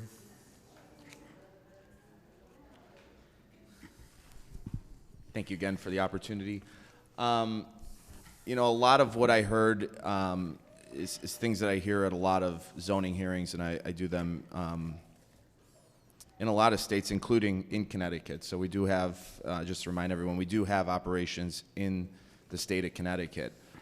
A lot of what I heard is a referendum on cannabis. And, you know, the truth of the matter is that the state of Connecticut, along with several states, I think it's 38 now that have some cannabis legislation in their state, have legalized cannabis in the state. And Stratford has put zoning guidelines in place to allow for cannabis dispensaries. We meet those zoning guidelines. That's the reason why we picked this location. The zoning guidelines are outlined. We look at locations that are available that sort of fit the bill for for the way that we operate: square footage, parking, visibility, etc. So when you look at the square footage of this building, the immense amount of parking compared to other locations, it's very easy to say, just go pick another location or build something ground up. It is very difficult to find a location that fits the zoning guidelines, that meets the square footage criteria for the way we operate, and also will alleviate parking concerns. So that's the reason why we started with this location. You know, again, I heard a lot of people saying, we don't like cannabis, we don't like these things. Overwhelmingly, there is support for cannabis, not only in the state of Connecticut, but nationwide. So I hear that, you know, there's a concentrated group of residents here, and the nays are always going to be more outspoken than the yays. So I appreciate the passion. I can say that also the connections to bars are very, very different. We are not a consumption lounge. There's no consumption on site. If we were to notice that happening, we would contact the police immediately. Every square inch of our facility is camera monitored with the exception of the restrooms. Those are monitored very closely. And if there are folks who are not abiding by our standards and abiding by the law, we will get law enforcement involved. I can say overwhelmingly in my vast experience, I've been in the business now for almost 10 years. Again, we operate dispensaries in 14 states, over 120 nationwide. Overwhelmingly, our customers respect the rules. And the reason why states like Connecticut legalize this is to put the black market out of business. So you hear, you know, the issues with drugs, and, you know, I don't hear it so much anymore, but in the past I always heard of cannabis as a gateway drug.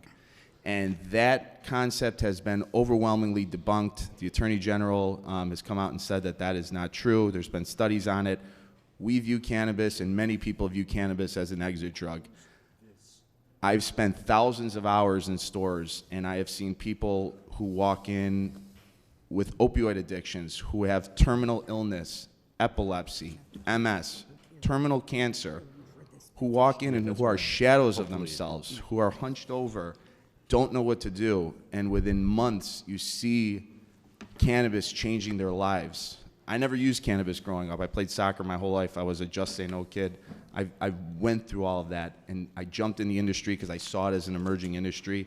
And spending time in the stores, my mind has been changed that this is changing people's lives for the positive, and I think we can make a positive impact on the community. Thanks. Please, no cross conversation. Jim? Having heard from all interested and concerned parties, I make a motion to close the public hearing. Second. All in favor? Aye. Aye. A motion has been made and seconded that the public hearing on the petition of Willowbrook Stratford be closed and tabled for further. No, it's not tabled. Oh, be closed for further consideration. All in favor? Aye. Aye. Aye. Petitioner will be notified of the commission's decision by mail. We now are going on to the next petition. I'm going to give you a couple minutes. If Request you, 5-minute recess. yeah, I'm going to give a 5-minute recess, and then we'll be starting with the Linden Boulevard, Linden Avenue petition next. Do I have to formally close? No. Do a pause? I need a motion to recess for 5 minutes. Yeah. Oh, I can, but then someone has to second it. I'd like the motion for a recess for 5 minutes. All in favor? Great. Aye. You'll be okay with that, right?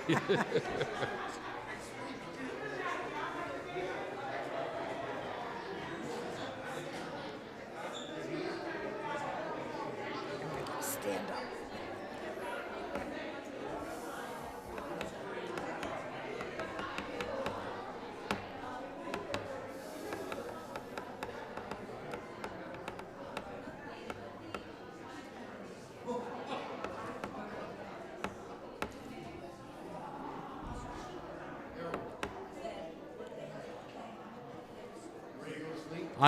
Me? No, we're going to get you out of here in 5 minutes. Let's go.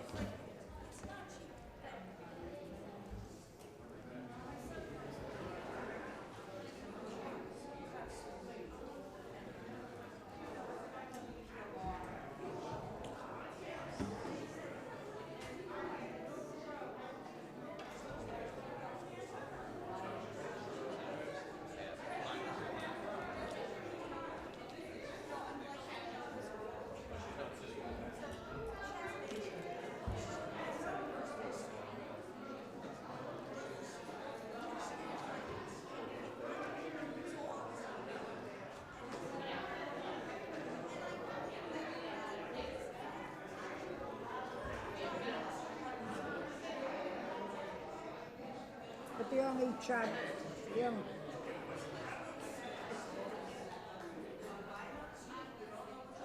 right, but, yeah.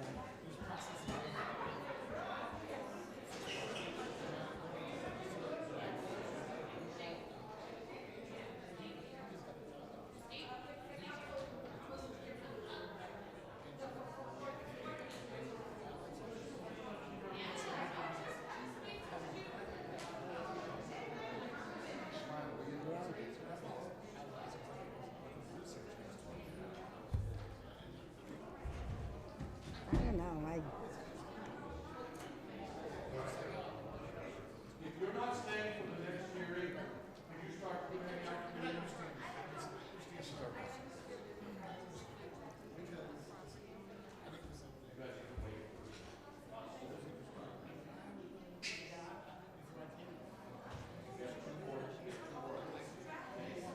I know.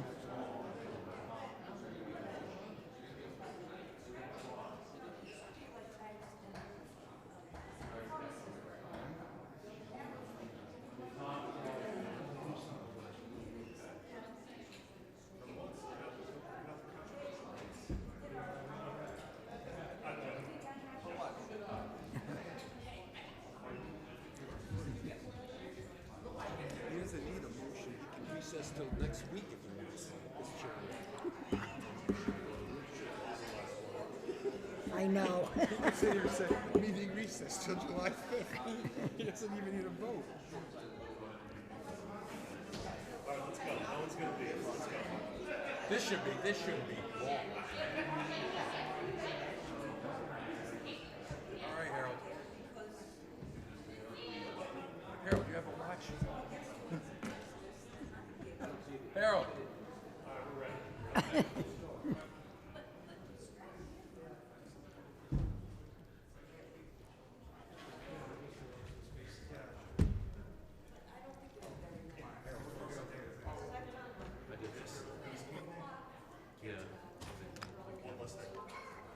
Thank heavens. The people that were going to speak tonight.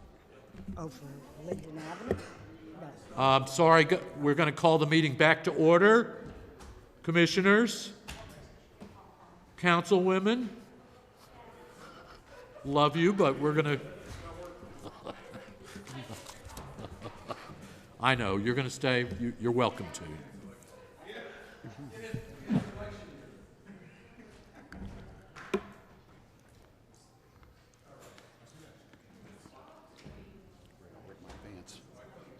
I wish to announce, we're back in session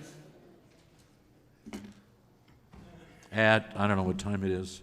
I get it, I have it. 8:46. Yeah, I have it. I wish to announce that should any items on tonight's agenda take more time than anticipated, the public hearing may conclude at 11 p.m. and be continued to another date, which will then be established at that time. Any items not heard by 11 p.m. tonight will be heard at the continued public hearing. This was advertised March 9th and March 16th. Is the petitioner or representative present? I see. Don't you have to read the I'm going to get, Oh, okay. that's, Deborah's getting to. okay, go ahead. And submit your certificates of mailing to the secretary if there are any. Deborah, would you read the next item, please? Thank you, Mr. Chairman. 1220 to 1260 Linden Avenue. Petition of Linden 1220 LLC and Linden Holdings LLC seeking special case approval to construct a 2,300 square foot Starbucks restaurant in a CA zone. You have them? I do.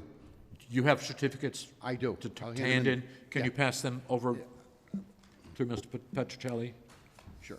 For the record, Madam Secretary, Mr. Chairman, ladies and gentlemen of the Commission, acting on behalf of the petitioner, the LLC, my name is Nicholas Owen, and before I start the major presentation in chief, I'd like to hand in the notices of mailing and the letter that went along with those notices. To begin with, ladies and gentlemen, I'd like to give you a short history about this property or properties. This 2 out of 4 of these properties was originally approved a number of years ago. It's been so long that I really don't recall the exact date of it now, but I think it was in sometime in 2007 or 2008, where a 24 or 25,000 square foot building, that's 24, 25,000 square foot building, was proposed for 2 or 3 of these parcels. It was a 3-story building. On the first floor, there was in the morning, there was a diner. In the afternoon and the evening, it was converted to a restaurant. There was a drive-up facility for the morning coffees and donuts and whatever you wanted to purchase. And in the evening, it was a restaurant. This was all on the first floor. On the second and third floors, it was designated for purely office space. Could be some doctors, could be real estate people, it could be some attorneys. That project, I turned around for a number of years and asked for extensions because we weren't sure whether or not we were going to build it. There was not a great deal of opportunity in those days for renting out commercial space or small little diners on that small of a parcel. Ultimately, we gave up that approval. But I want you to keep in mind that was 24 or 25,000 square feet. Then for a number of years, we marketed the property, and along comes Starbucks Restaurants, and they expressed a sincere interest in the property. But that property wasn't big enough. Those 2 or 3 parcels was not big enough for them. So what we did, what the owners of the property did, they purchased and owned the adjoining parcel known as 1220 Linden Avenue. That's the vacant parcel. That is the vacant building, the brick building and glass building, which my family and I built that building in 1978. We built it for a single occupant. That occupant stayed there 25 years. After that, we sold the building to a group of doctors. They stayed there 4 or 5 years, and they moved out, and it's been on the market ever since. Starbucks became interested in it because of the purchase of that 1220 Linden Avenue, and they have proposed to build a 2,300 square foot building on all 4 of those parcels. So we went from 23,000 square or 24,000 square feet on 3 to 2,300 square feet on one with a one-story building for Starbucks. Tonight, you are going to hear a number of issues that we discussed and put on our plans. You will hear from Pat Rose from Rose and Tizo, who will go through the nuts and bolts pretty much in detail on these plans. And we want you to take a serious look at this. We like this project. It has taken Mr. Shepro almost a year and a half to negotiate a long-term lease with Starbucks. They are very particular. They have specific requirements that need to be met no matter what, and after a year and a half, we finally feel we have met all of their requirements, and therefore finally put together a plan that works for them, it works for us, we feel it works for the town, and we feel that this plan should be approved. And this is basically the layout of the parcels put together. The building that I'm talking about that is going to be raised, 1220 Linden Avenue, sits on this section of the parcel. You can see that we have some green space. We have conformed and complied with all of the zoning regulations. We are not asking for any waivers. We did, in fact, have to go before the Architectural Review Committee, and part of the submission we submitted for this commission with the application, a copy of their information and some of their recommendations. And we feel that we can meet all of their recommendations with the exception of two. And we're not sure that we can do this unless we change the plan somewhat. And Mr. Rose will go into that with you a little bit later, and maybe we can figure out amongst ourselves if there are some minor alterations on this plan that we can do during a final approval process, and then I'll tell you why this may require a final approval process. Don't keep us waiting. Let's hear the 2 points. Bicycle racks and picnic table. Those would be the 2 points. Bicycle racks and a patio with a picnic table area. With the train going overhead. Anyway, part of the process was that this petition got submitted to all departments, and there are a number of comments that I will go through briefly. However, you have all seen Mr. Habansky's comments. If you would like me to go through them one by one, I will. If you will accept his report as part of the submission and obviously include it as an exhibit, I really don't have to go through it, but if you want me to, or Mr. Habansky wants me to, I will be more than happy to do that. May I ask a question right now? Absolutely. That's not critical to me if 2 things are answered by you. Where is the status of you doing a DOT study? Okay. The status of doing the DOT study has been answered not only by questioning the DOT, but also in conjunction with John Casey, our town engineer, in correspondence dated actually the 22nd, today. And it says, because we have not submitted a full traffic study, and we did that purposefully and at the suggestion of the DOT. Now, I can go into that with some extent, and I will right now, so that everybody understands why we didn't do that now.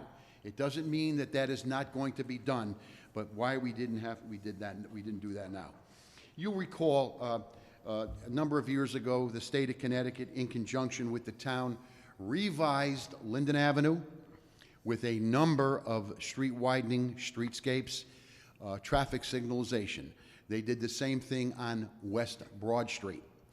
They installed a number of lights at the exit ramps for exit 32. When they installed those signalizations, the electronic stoplights and go lights, they left a stanchion. I don't know if you've been out to the property, but if you've been out to the property, if you look up, you will see a stanchion on the side of the street where we are proposing to do the Starbucks that is vacant. They put that stanchion up in anticipation, if required, that a new traffic signal or a stoplight will be put up there. Number one, they have indicated that they are not sure as of yet, and I'll tell you why in a minute. Second thing, also taken into consideration by them is they may adjust the timing of the signalization to coordinate it so there is not a traffic hangup or a traffic backup once people go into the entrance of the new proposed Starbucks, number 2. Number 3, they suggested it could be done with relining and repainting. Obviously, that's the easiest and the least expensive. However, they want to see an approval by the Stratford Zoning Commission that this project is acceptable to the town. Then it will go to the DOT, and they will review it and make their recommendations, and then we will come back to the board with those recommendations, and I assume based on recommendations from the state of Connecticut, because that is a state road, those are state exits, and based on the numerous dollars that they put into all of this, that it should be acceptable to the board with possibly some minor alterations from you. The letter that I am referring to from John Casey basically says, and I will submit, I think Jay has got a copy of it. I don't know if it's in the record. Is it in the record, Jay? The last piece of correspondence that you got from John Casey? Or I can put it into the record. No, it is. It is. In the We have it here. It's the email from the March 22nd? 21st at 10:21 a.m. Yeah. Yep, we have it. And commissioners basically, have it as well. All right, Can I I'll just see read that? part of it. That's March 15th? No, March 22nd, the one that I'm going to submit. Do you see it, Jay? The last email that I have from John Casey is from March 21st at 10:21 a.m. with 3 I'm sorry. additional You notes. are correct. You are correct. I was reading the wrong date on the top. I should have read the date in the middle. Basically, it says in part, "Hi, Jay. I've discussed some responses to the comments with the engineer and developers rep. A couple of notes. I don't object to having any approvals by the zoning commission conditional upon the receipt of the approval from Connecticut DOT for the plans and final acceptance by DOT of any DOT-related improvements that may be required to be made." And we think that that is the best way to go about it. Your town engineer thinks it's the best way to go about it. And I'd like to submit this letter into the record as an exhibit. I believe we have it already, but go ahead and let me do it. It should be in all the commissioners' packets as one of the staff comments. If not, you all can read it as it gets passed around. I might have inadvertently thought it was a duplicate and dropped it out of this. Okay. Now, I'm going to interrupt you one more second. Sure. If that's okay. Absolutely. I don't want, but because this is a very important point that I want to make sure we can solve if we can. Jay, are you ready to speak about the process of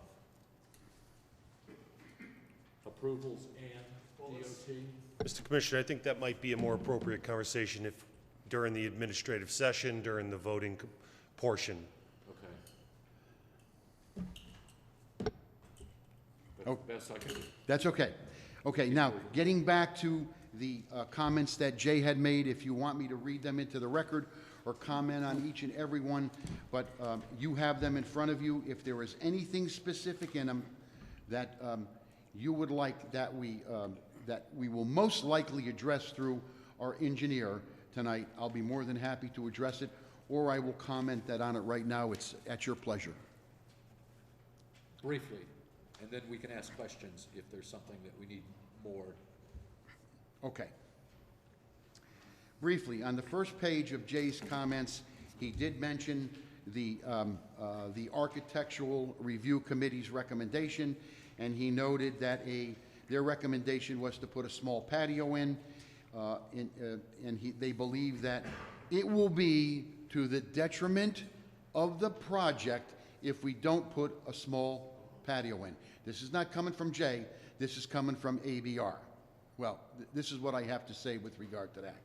I can't imagine you would not vote yes on a project that did not include a small patio, and I can't imagine it would be a detriment to a Starbucks if you didn't have the small patio. May I make a comment on that?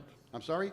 May I make a comment on that? Absolutely, Mr. Any Chairman. project, any commercial project that comes before us, we request that there be placemaking and that there be bike racks. I understand. It's a request. It's not a requirement under your regulation. Not to be argumentative, but I understand. I've been before you guys before. I know how you feel about it.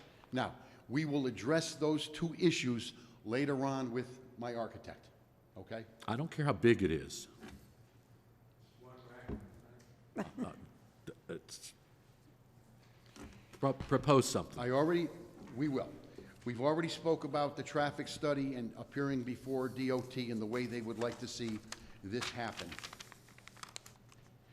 We have an engineer for the project. We know that the engineer has submitted to this commission as part of the application process and has submitted to John Casey, your town engineer, all of the information that the Stratford town engineer requested and required, and we feel that we have fulfilled that obligation, but we will opine on that shortly. Any inspections that need to be done as part of this project, once it's approved, obviously will be done. We will hire, the owners will hire the appropriate people to see that it's done, and obviously it probably will be made and should be made part of the approval of this project. The application we feel is complete in nature, and those are pretty much Jay's, and I use the term lightly, critical comments or comments that he felt that should be answered, and they will be further answered as we go through our application process. I will now refer to a letter dated October 14th, 2022, directed to you, Mr. Watson, from the ABR with certain requirements or certain requests that they would like to see. The letter speaks for itself. It is part of your package that was submitted. I have it. All right, and obviously it's part of the record. And you can see in there where they request a bench, a patio area, and those are areas that we will get into shortly. And that's pretty much what I have to say regarding that issue. Further,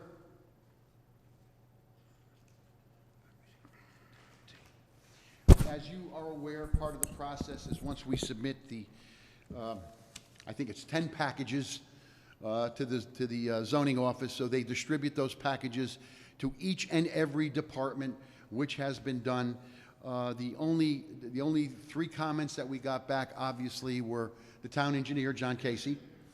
We did get back a note, a message from the health department, and we understand that, and obviously those requirements will be met during the building process and prior to the opening of the restaurant, and I think those are all part of the submission. Further, I spoke with Kelly Kerrigan. I'm not sure I have a piece of correspondence from her, but we needed to get a read on whether there were any wetlands on the property. There are no wetlands on the property. She opined that to us. I think she also spoke with Mr. Habansky. She may have not or possibly sent him an email, but that was done at some point today. Mr. Habansky, can you please tell me if you got that from her? I did speak with the conservation superintendent. I mean, she also signed off on the application stating that there are no wetlands on the site. So that would be enough for me. Her confirmation with her executing your... And that is part of the record already? She was specific about the type trees in that, though. I assume you have that information. Okay. As I previously indicated, that DOT would not entertain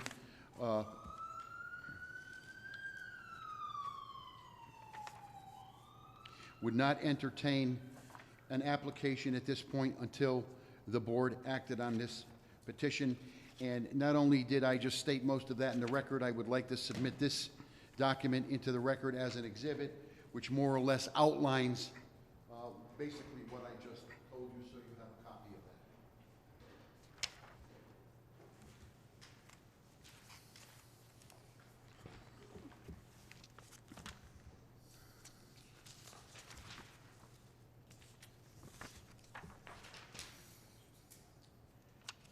that. During this process, the board should know, and maybe you do and maybe you don't, I have been in this business of real estate for some 53 years, believe it or not. I was 22 or 23 when I started.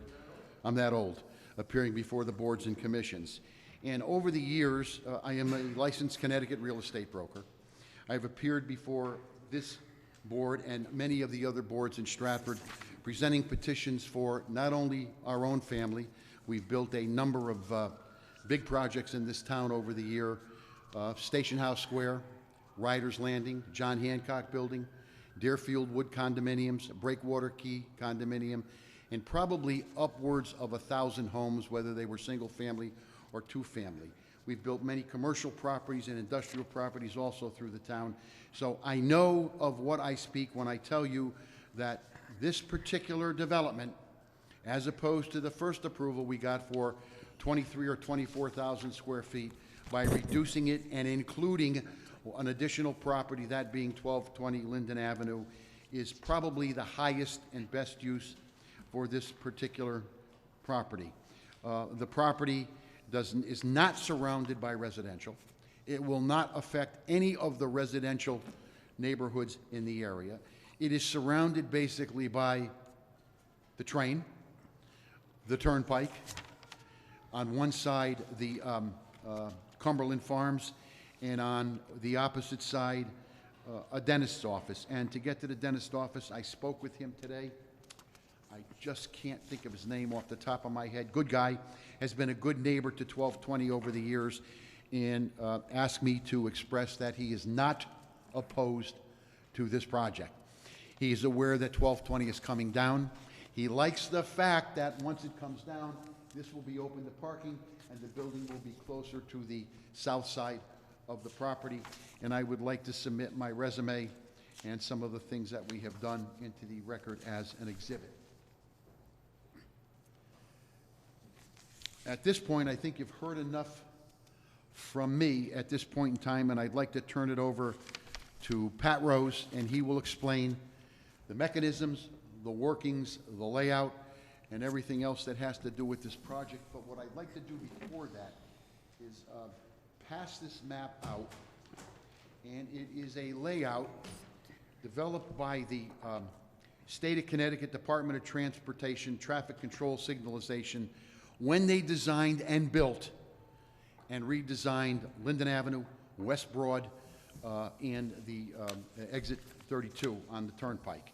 And what I've done is I've taken the opportunity to square out in pink the area that we're talking about, and there's a copy of this map for each one of you, and I'd like to entertain that into the record as an exhibit. If you have questions on it, I have a full-size copy unfolded here, and I'll be happy to address those issues once you find people are ready. These aren't, we haven't already received these in our packets. But Is you that did true? not get the big copies. You can't hardly read what they say, and I'm not being derogatory. I wanted you to be able to see what it says on them. Thank you. Okay. I thank you. Pat? Good evening. I'm Patrick Rote from Rose Tiso and Company, from 35 Brentwood Avenue, Fairfield, Connecticut. Architect for the project. This project has been through a year and a half of going back and forth on how it can be best used and meet different tenants or potential for it. Starbucks becoming the main tenant, and probably 5 or 6 different schemes have been gone through as to how we lay out this site. What we've come up with that is somewhat different than what was approved by the Architectural Review Board. In basics, it's not different at all, but somewhat details are different, is that we're entering off of Linden in this location, which is across from the exit 32 off-ramp. We then circulate around into a parking lot that has 24 parking spaces in it. And then at the end of that driveway is the beginning of the drive-through lane, which has room for 18 cars, more, plus or minus. We're showing 20-foot cars here, so there's plenty of room for car space between the cars. Then you come around here, this bellies out so that you have a bypass lane to get past, or you're coming together here and then going back out onto Linden Avenue in this location. Building is 2,300 square feet. Main entrance is on the north side. There's a door from the kitchen on the west side and another exit door from the dining room on the east side. Drive-through window being here. Lays out fairly simply. What we've done is we've connected with a stamped concrete crosswalk from where the crosswalk is that goes across Linden Avenue with handicap ramps and back up to another ramp coming in the front door. So we've connected to the pedestrian portion of Linden Avenue. The question concerning the patio, I'll try and address as best I can. When we went back to Starbucks, the previous iteration of this that was approved by ARB had the dumpsters in this location, the dumpster enclosure.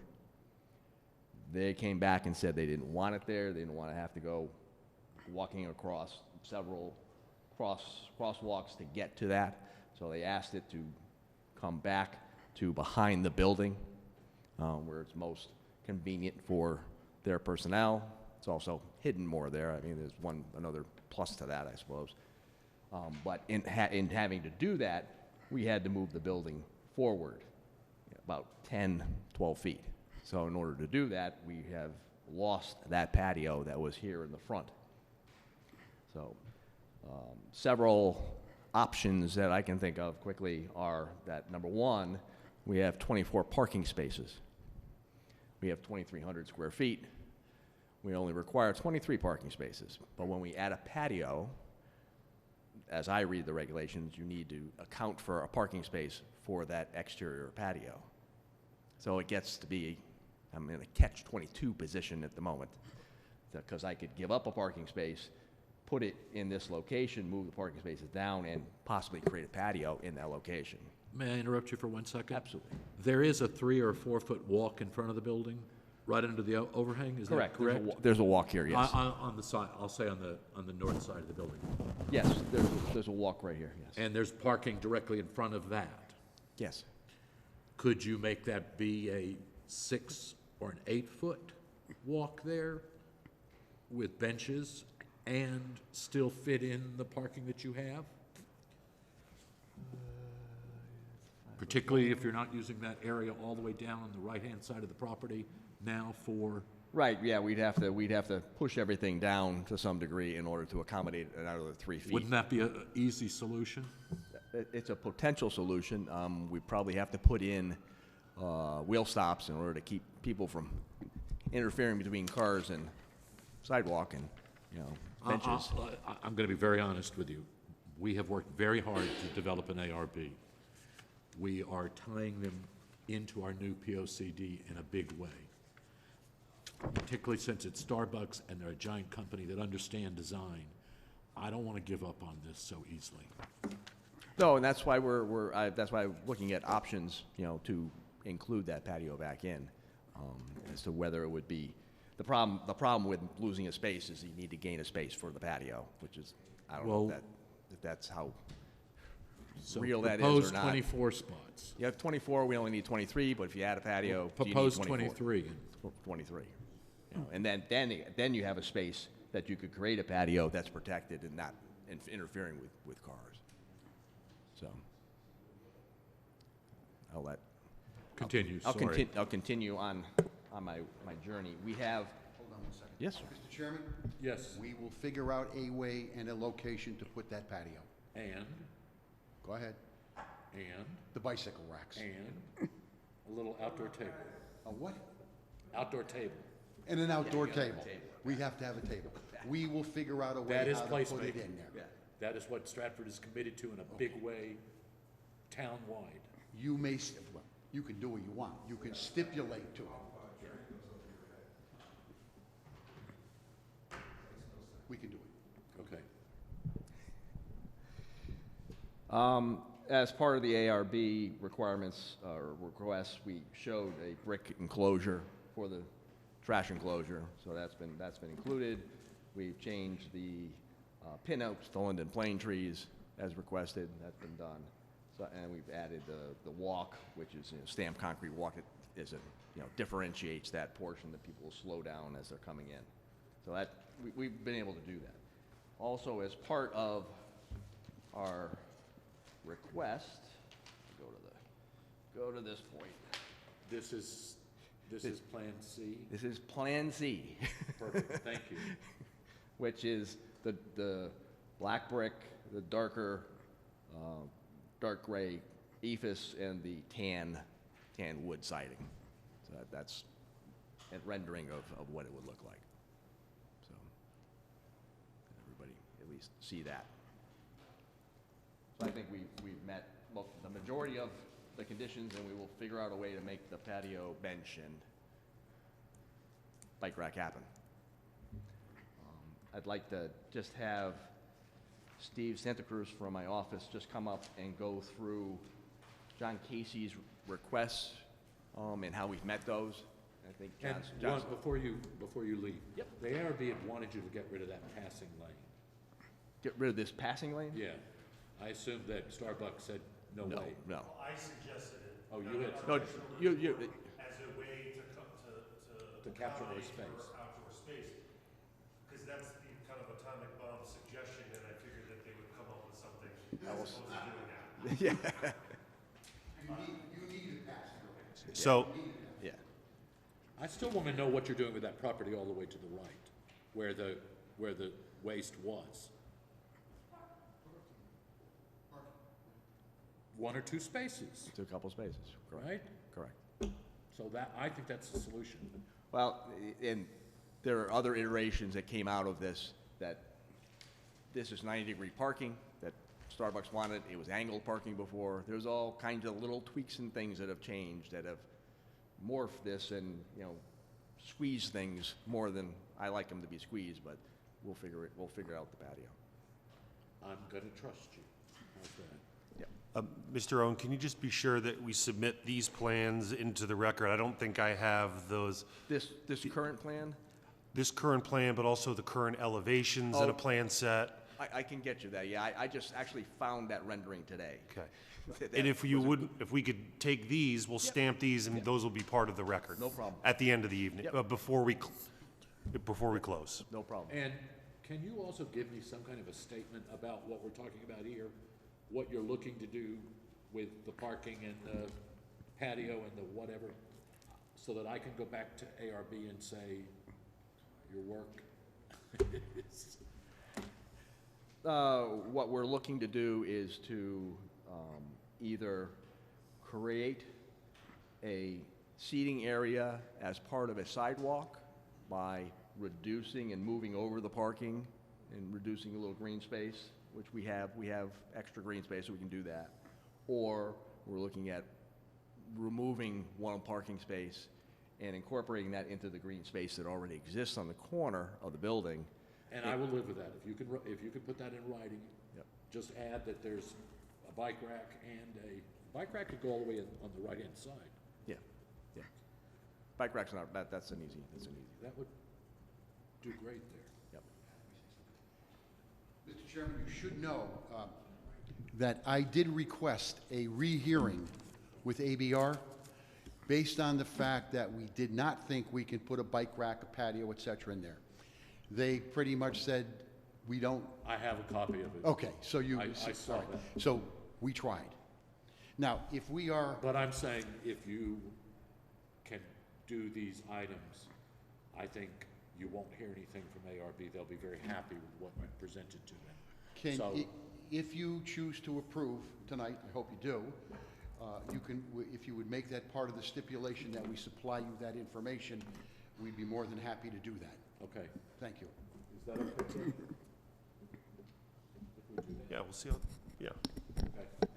Okay. We can work on that. Everybody understand? Yeah. You guys all understand? Yes. I don't know, Dion, I think, and Deborah are ready to. There's a difference between understand and accept. Oh. We were just talking about here, there's no. There is no. There's no stipulation on how. There's no stipulation on how many you want. You just want a bike rack and the patio. because I want every business in Stratford to have a Right, bike no, that's, I ride don't and understand an that. outdoor patio. There's no details. It's a personal thing. Right. No, it's not. It's part of zoning, it's part of the POCD, and it's also part of the complete streets. It is what the town has committed themselves doing for the last 6 years. It is fulfilling that, getting the story across to all developers. Right. So it's not personal. I will make that very clear. It's not personal, but there's nothing residential around here, so who's gonna ride their bike? Anybody riding down to the shore from the north end? Anybody riding to Bridgeport from Stratford? That's a traveled road. I mean, it's only a couple blocks from my house, so if I take someone to ride my bike to Starbucks, I know, but you know, it's an option. We'll put you on the next bike ride. I mean, the next bike ride route. So I'll have Steve just go over briefly John Casey's points, how we've met his points. Thank you. Good evening, Steve Santa Cruz. Can you licensed spell your engineer. last name? Can you Spell my last name? Yeah. SANTACROCE. Oh, God, I would have got that all. No problem. And Rose Tizo and Company, 35 Brentwood Avenue, Fairfield, Connecticut. So I'm just going to go briefly through John Casey's comments that were dated March 14th, 2023. His first comment was raising site grade on the south boundary line may impact adjacent property. He's talking about the line bordering Cumberland Farms. This should be investigated so there are no impacts. And again, he's talking about this property line right here. Our response was that site grade is proposed to be raised approximately half a foot to 1 foot along this property line, which can be accommodated by proposing a 12-inch concrete curb along the edge of the drive-through along that boundary line. His second comment was that a curb should be installed along the existing curb cut to 1220. And we revised the plan. And his third comment was regarding the location of the sanitary sewer connection, which was originally proposed as a saddle connection into the sewer main. And that was reviewed with engineering, who provided a map of the location of the existing sanitary lateral, and we, myself and John Casey, reviewed that location and came to the conclusion that it would be more feasible to provide the connection into the existing sanitary manhole directly in front of the site. And the detail of that is also provided on SB 7.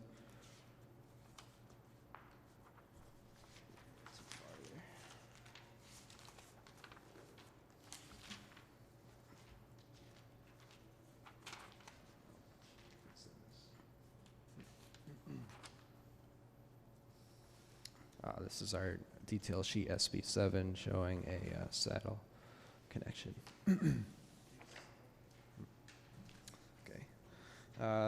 His fourth point comment was regarding the location of the stormwater connection, and we also reviewed this with engineering.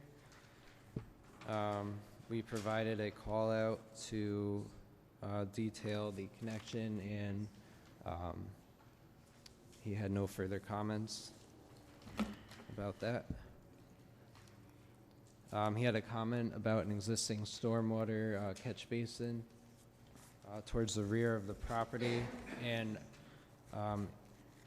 requesting an easement for town access to maintain that structure. Our response was an access easement to the town of Stratford will be provided and shown on the final plan set. The next comment was. Mr. Santa Croce, is that easement shown on these plans that we're looking at this evening? No, they're going to be added to the final plan set. Is the easement the existing roadway? Would there be one and the same? Is that what? No, it'll be a separate easement. There'll be the roadway and then an easement. Correct. To the east of that. Yeah, just to access the structure. He also had a comment regarding the traffic and DOT approvals, and I think we covered that already, so I'm not going to get into that. And he had some comments regarding the engineering report. We revised the report and submitted it back to engineering, and he also, as indicated in his follow-up email, had no further comments regarding the engineering report. So, any questions? So are they gonna submit the new layouts? Well, I would say that if the commission ends up wanting to approve this application during a voting session, we would work certain conditions of approval. One might be, the applicant has to submit a final plan set to be kept in the file, showing all the things that we are talking about potentially now.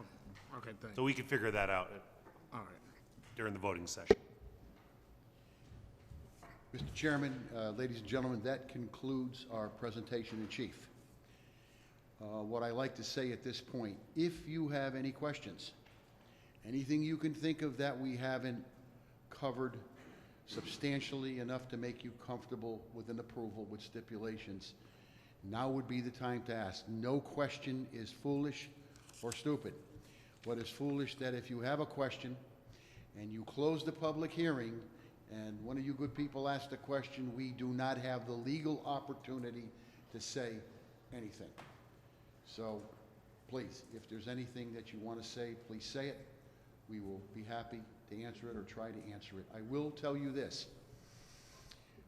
I don't feel that I lightly stepped over the DOT qualification or what we need to do with the DOT.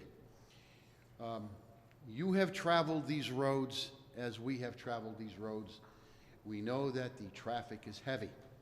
But we also know that when the state designed this, it alleviated some of the overwhelming traffic problems with the reconstruction of the roads, the repainting, the smart streets, the streetscape, the electronic lights, and all of that. Our customers will feed off of the traffic, such as Cumberland Farm does. Our customers will go there. There is ample room, and it's safe for them to get to the project. We have more queues than any other McDonald's or Subway or Dunkin' Donuts, so that there's at least 35 to 40% more stacking for cars on this property, not to create a jam. Do people get mad when they go down that street at certain hours of the day? Absolutely. I travel that road maybe 4 times a day. In the morning, it's not as bad as you would think it is. In the morning, it's really not bad. 3 o'clock, 5 o'clock, sometimes 7 o'clock. I sat on that project and looked because I knew that this may be an issue and there may be opposition or there may be questions.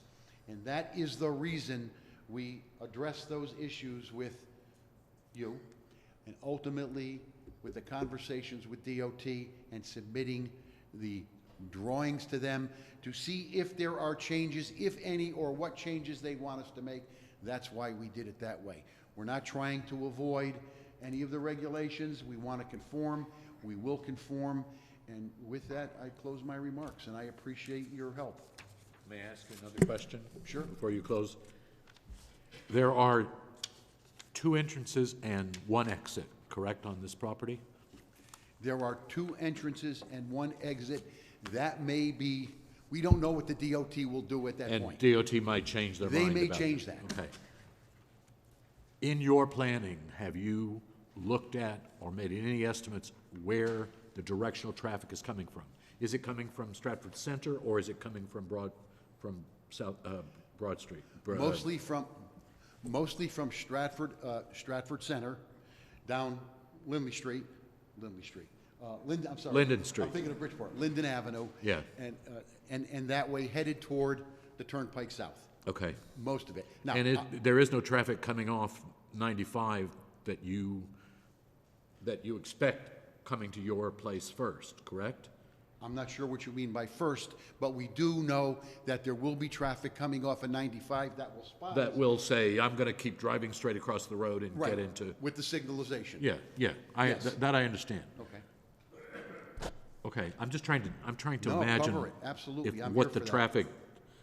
the traffic patterns are in that area, because eventually we might know real numbers from DOT. Right. I'm sure they know what it all is now, but, okay. Thank you. Thank you very much, ladies and gentlemen. Mr. Hibansky.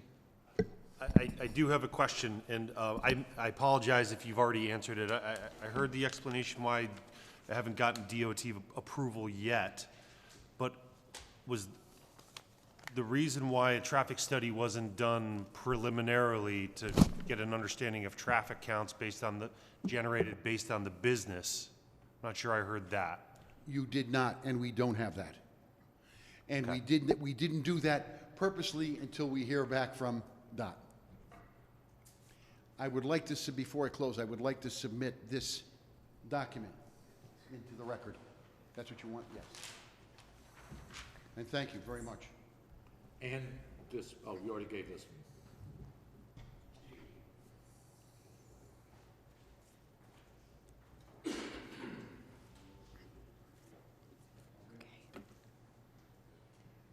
Okay,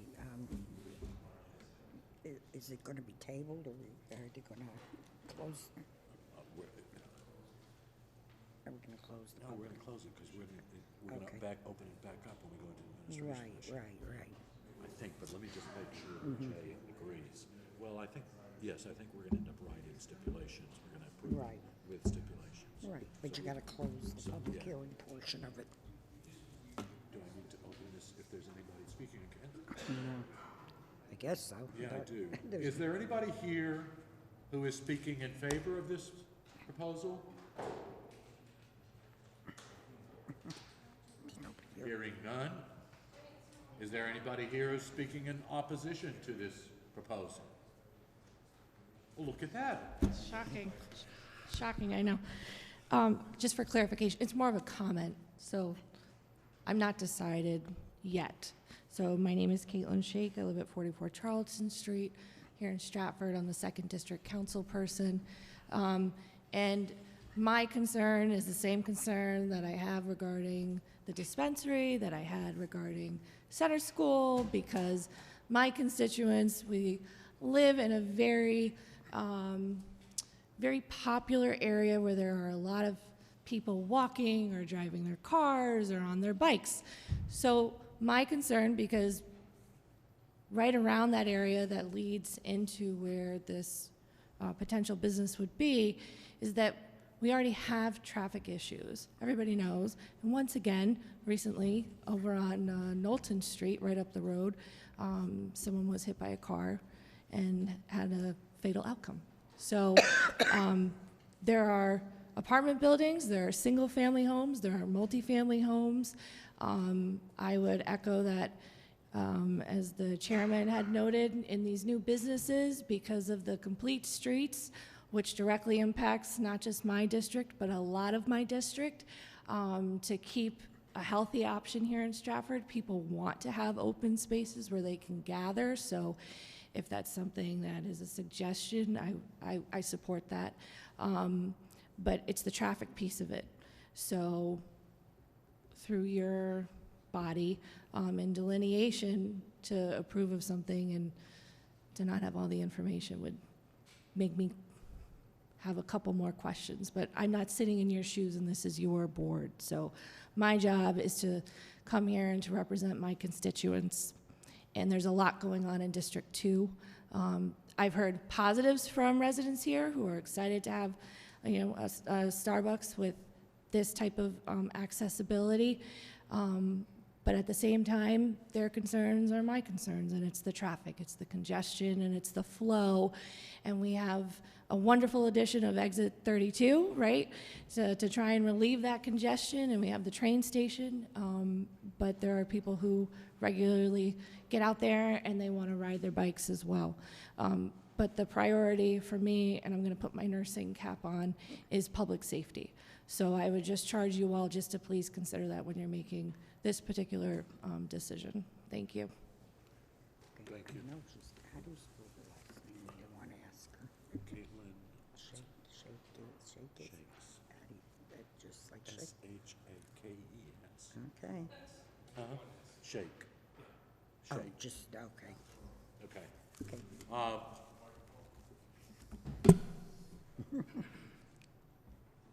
All right, we're now going to, Oh, wait. the what? There's somebody. Oh, sorry, go ahead. Tom Galati, 492 King Street. Good evening, Chairman Watson and Commissioners.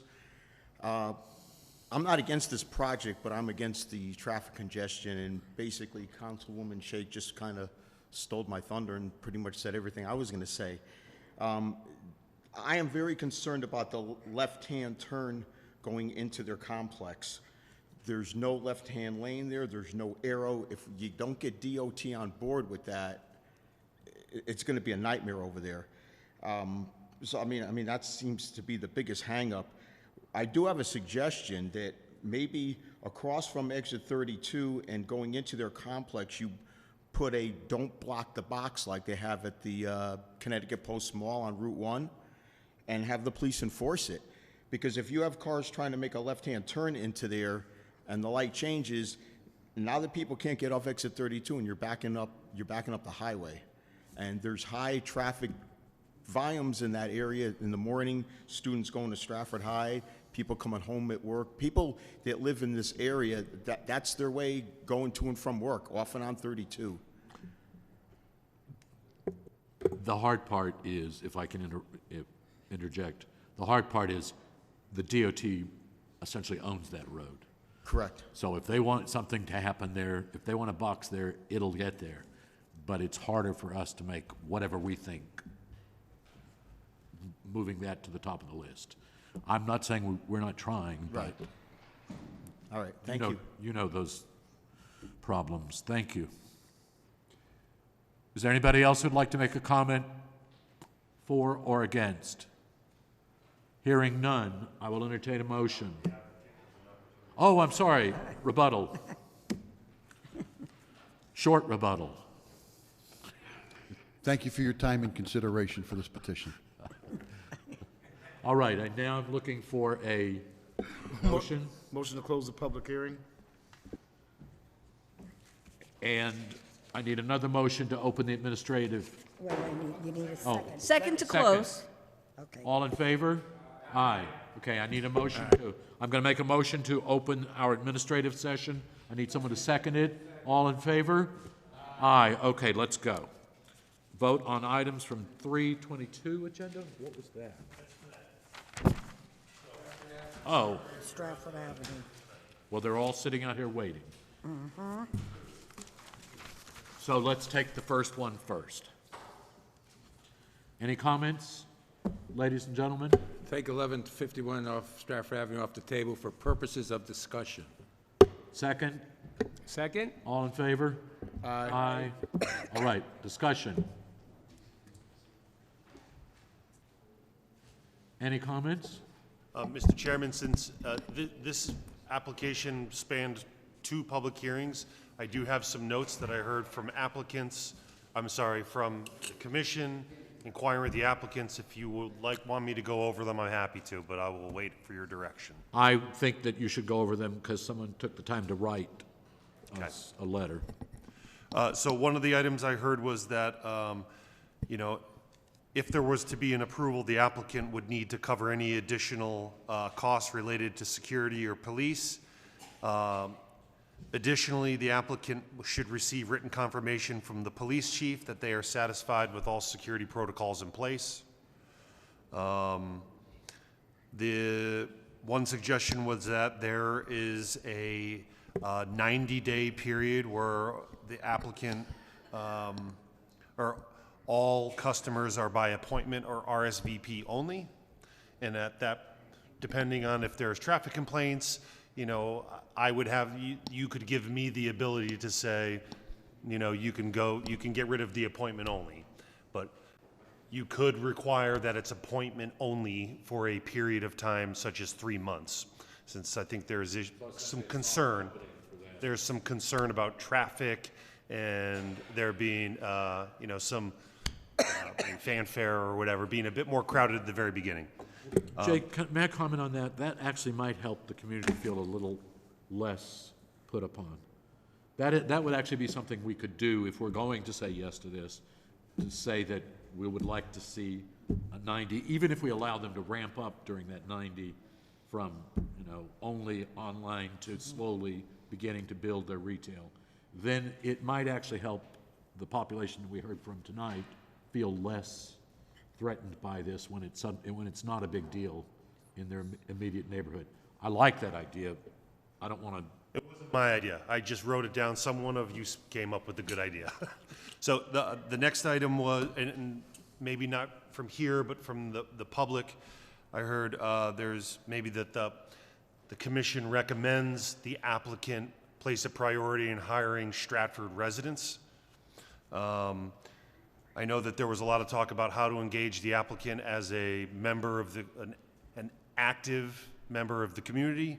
One suggestion would be that a representative from the applicant shall meet with the Economic Development Department, Police, Health Department, Mayor's Office at least once a year to establish a line of communication to resolve any problems, and also to best determine how they can be a contributing member of the community, so that there's yearly communication with the applicant about 5K races that need to be sponsored, whatever it happens to be. Could we also add in there that they meet with the 3rd and the 4th district council member? Well, and I'll let you all discuss that. I just wanted to go over some of the notes that I had taken over the past few nights and let you all discuss them, and you guys can fine-tune them if you feel. So am I right, we're trying to come up with a vote on this tonight since we've already held them off for another month? I think we have to, correct? No, you do not have to vote tonight, but I would highly recommend a vote.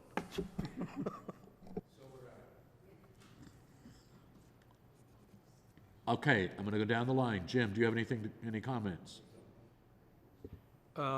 You know, based on a lot of the,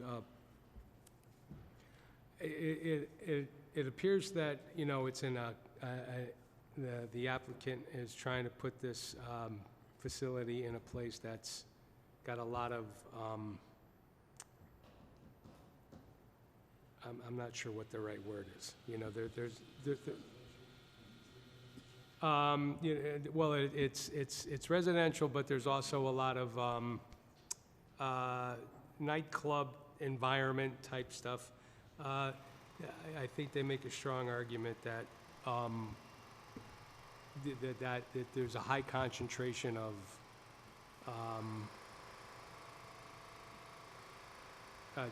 just different types of businesses that cater to nightlife, I guess, for lack of a better word, you know, and you know, I don't live too far from there.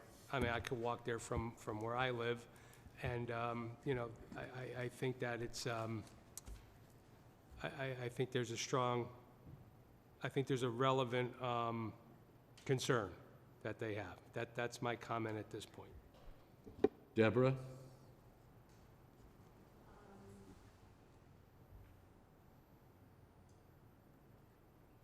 I think that if we make the stipulations that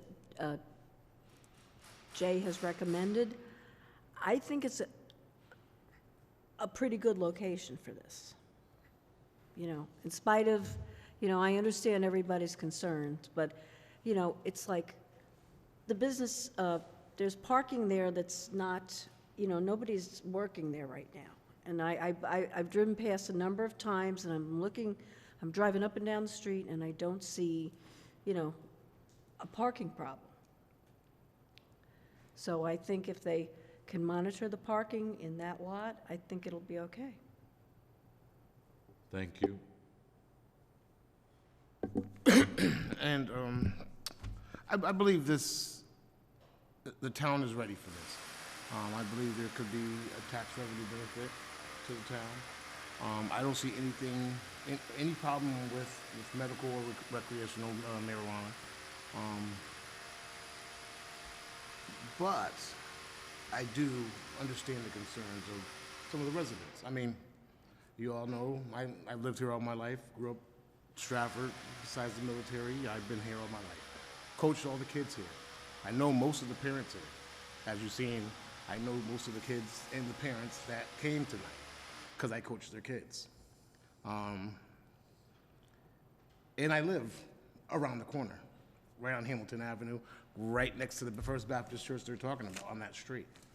So I know the demographic and I know the area and I understand their concerns because before I came to the zoning commission, there was concerns exactly what they brought up about all the liquor stores and all the bars that are right there, basically in a residential area.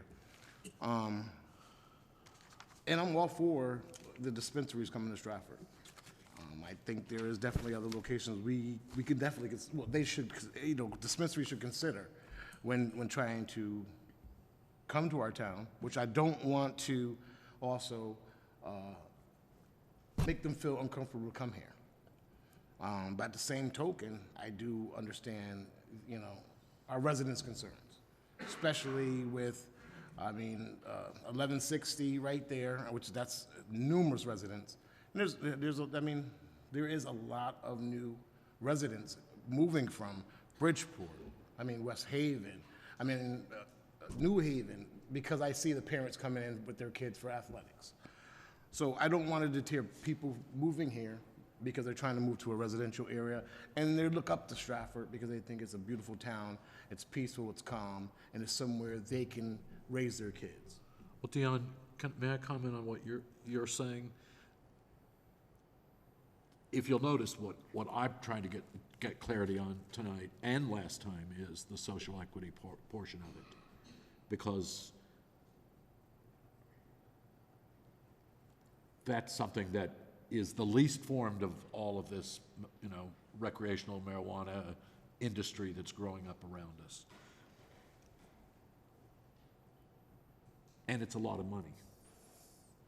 And if you read in all the literature that we got, Stratford Health Department Stratford social workers were saying, we have a choice of where that money gets pegged.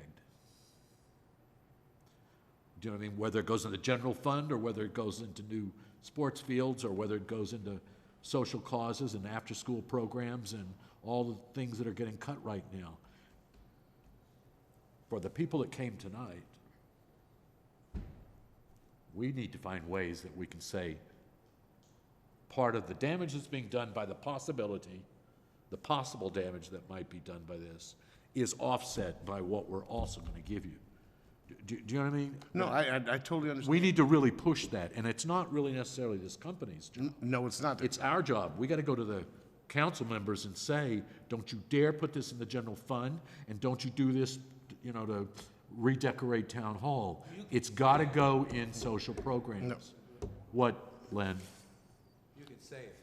I said you can say it. I'm saying that's Or a battle. recommend it. That's the battle that we have to, if we care about the people that came tonight. Right.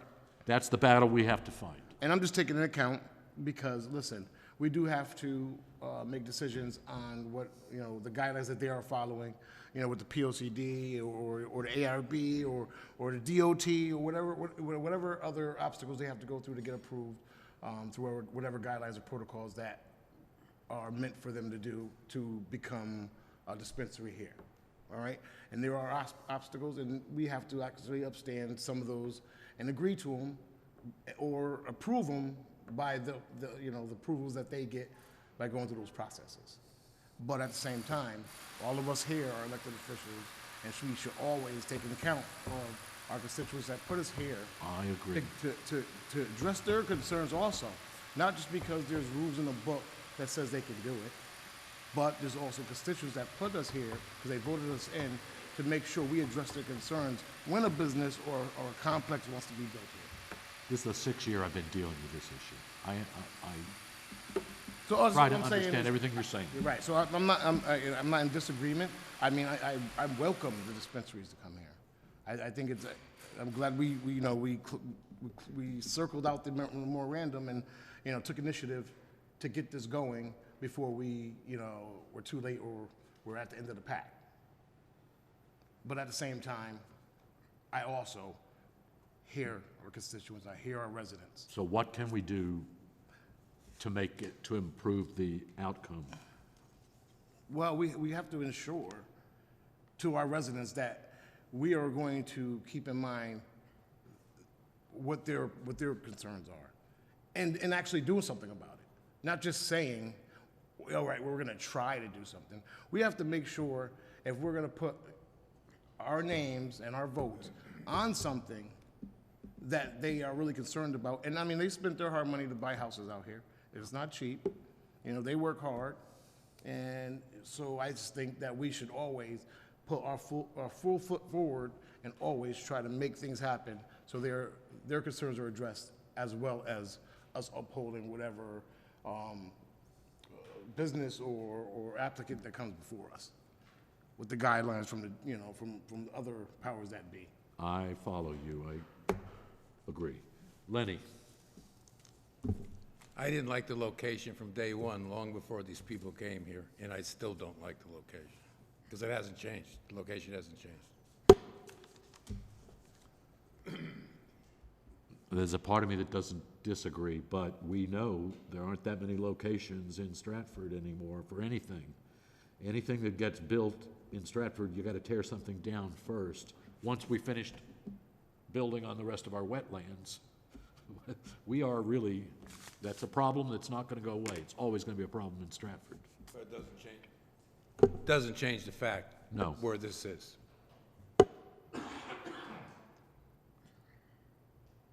But it also gets down into the fact that we are a democratic society where private rights and private property rights exist. We're not buying this property. We don't own this property. And that's a real estate transaction between two sets of people that we don't have a lot of say, short of saying there's something here that we cannot live with. We have to find a safety concern, or we have to find a traffic concern. We're limited to those very few things that we can influence one way or the other. You know what I mean? We can do odor ordinances, we can do all kinds of things, but we can't say I don't like this necessarily just because I don't like it. Isn't that why we're here? I'm not saying I don't like the location. But there are concerns. I agree. We're not saying I'm not disagreeing. I agree with a lot of what these people said about what's in the area. I also agree with the parking. I traveled for 2 years, 4 times a day, Stratford Avenue. So I'm familiar with Stratford Avenue. So if you want to talk about safety concerns, I could definitely give you those just by listening to some of the residents, and just from me living and grew up in that area by myself. So anyways, when we get to J and if we go consider any kind of an approval, or even if we decide that we're not going to approve it, in either case, we can add the stipulations in here saying, approval or non-approval, it's based on certain stipulations or conditions. Right, spending more time understanding the impact on the neighborhood, those kinds of things. Throw it back on them, say that they have to address this before they start doing business. Call the question. Yes, sir. Are we ready to vote? Before we do that, don't we need to discuss if we're going to put stipulations on this? Excuse me, Lynn? So I'm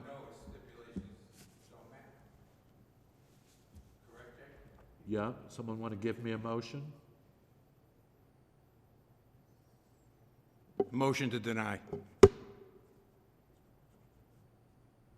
Discussion? Second?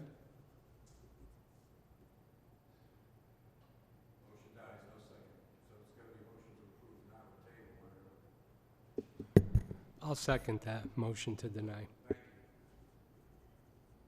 So, discussion? I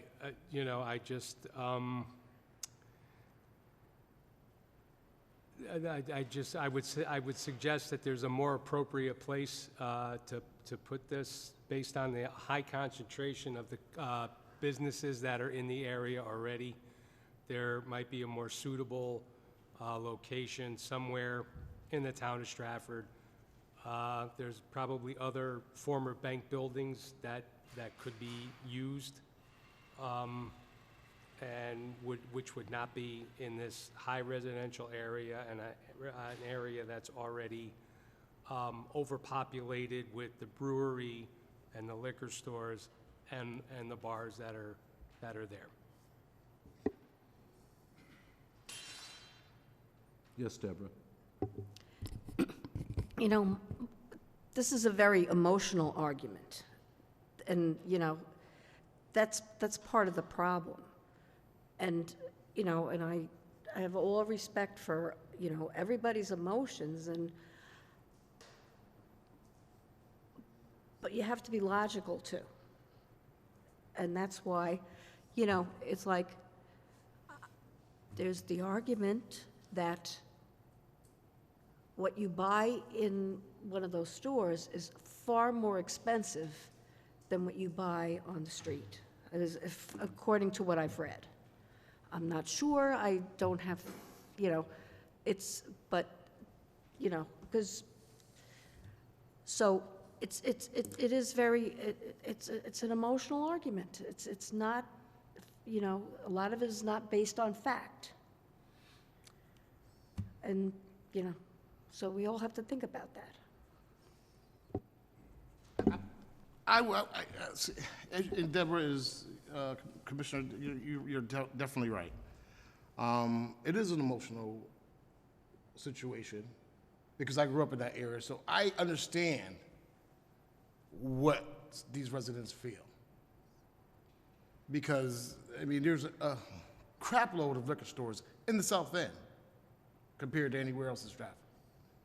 And we've been fighting this for a minute. I mean, there's a crap load of big developments that they always want to do is always in the South End.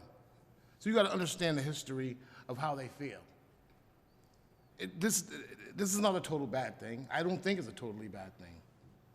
But I understand the history of how they feel slighted. They feel like their voices don't mean anything every time they come here, and they're always trying to do something in the South End. In a community that's mostly minority, Hispanic, brown, and black people. And unfortunately, now they feel like, you know, people could just put any kind of business, whether they like it or not, and in the South End, and whatever their concerns are, don't matter. I don't know if I don't want to say that I want to deny this, but at the same time, I would definitely want to dig in on some of the social, equity situations that come with it, as well as, some other concerns that we may be able to address and put as a condition or a stipulation to make some of these residents feel better about it, and to make them understand, like, listen, actually, this could be a good thing, for tax reasons, for income that can be a surplus for the educational system, for our roads and highways, well, not even for our highways, because that's not ours, but some of our Stratford roads, side roads that need repair that I've seen. Our resiliency projects.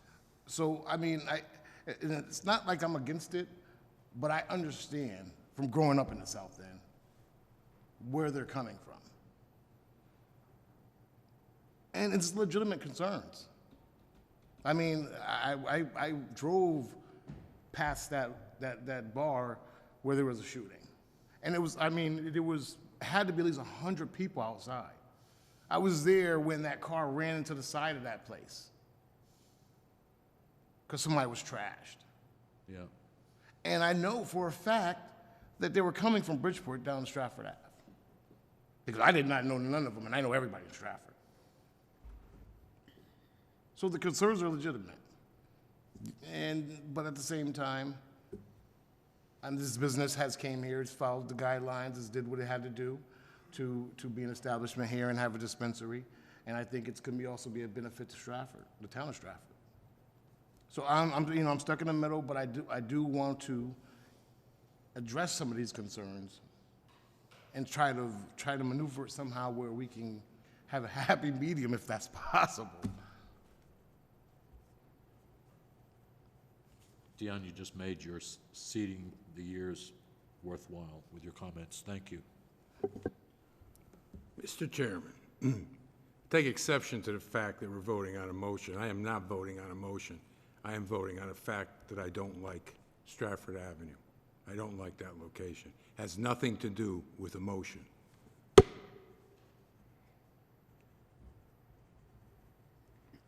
So what, we're going to say we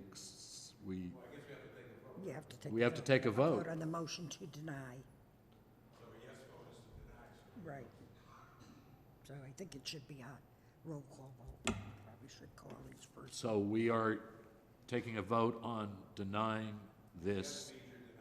Yes. Period.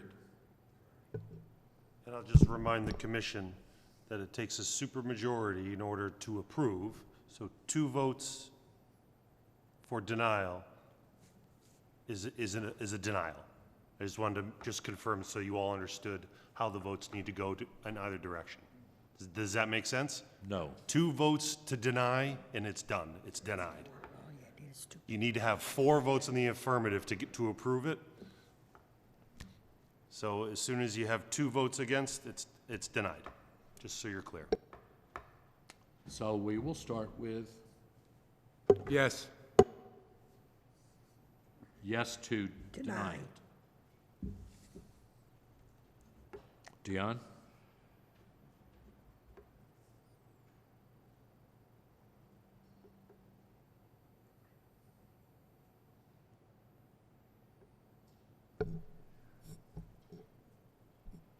I would say no with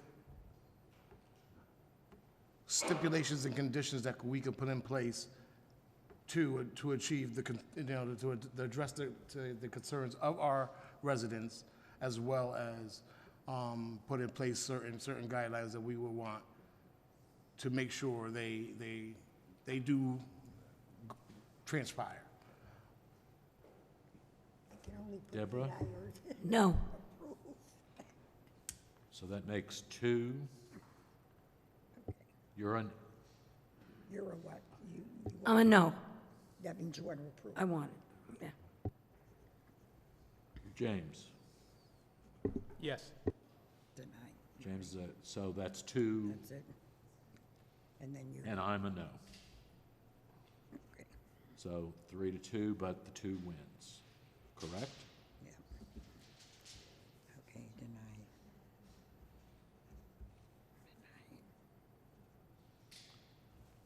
So that's it, correct?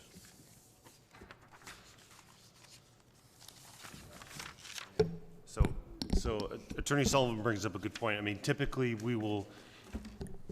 it's rarely do we ever hear a motion to deny. It's typically you make a motion to approve and then it fails to get the votes for the approval. So, and I think that might make it cleaner. Okay, I will. That's Yeah, the but way nobody- the zoning, I've never heard the zoning commission ever vote to deny. That's and why then I was all- at- That's asking because we were all if sitting every here looking person- at each other and nobody was doing anything. Okay, I am going to make a motion. Yeah, right, so I think that the cleanest way to do it is if there is a motion to approve and that gets seconded, then we have to see if that gets to 4 votes. If it does, then you do it, and if it doesn't, then, but it's, a motion to deny that fails is not a motion to. So do we have to unvote that motion? Yeah, I No, withdraw that's my just- motion. That's just, it wasn't legit. Okay, I'm making a motion to approve. Second. Deborah's seconding. Roll call. Now you would have to make a now's the time, if you're going to put conditions on an approval, that you would need to, you have to know what you're voting to approve. You can't just, say yes. You can just say no, but you can't just say yes. In the event that it passes, you have to have the conditions in place. Otherwise, you would just be approving it with no conditions. So I'm making a motion for approval with the following conditions. Okay.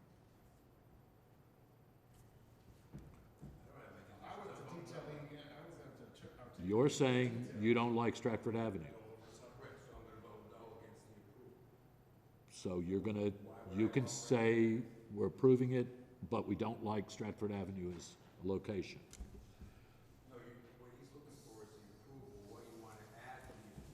So, Mr. Chairman, I'd be happy to go back over the potential amendments. Please. Just for the record. Please. And if you can also add what you think is appropriate. So if you thought the hours were too long, or whatever it is that, you thought was necessary in order to condition the approval to get your vote for a yes. I'm not saying you're going to get there. I'm just saying that anything, now's the time to say what it is that you would agree to. No, it could be, but could it be location? We approve this. No. It can't be location. It has to. Yeah, the It has to application include you location. have before you Okay, now is forget is it. this I asked location. my question. Go ahead. So, forget Lenny. We need to come up with some reason for wanting to approve this. It's in line with Connecticut state policy on medical and recreational marijuana.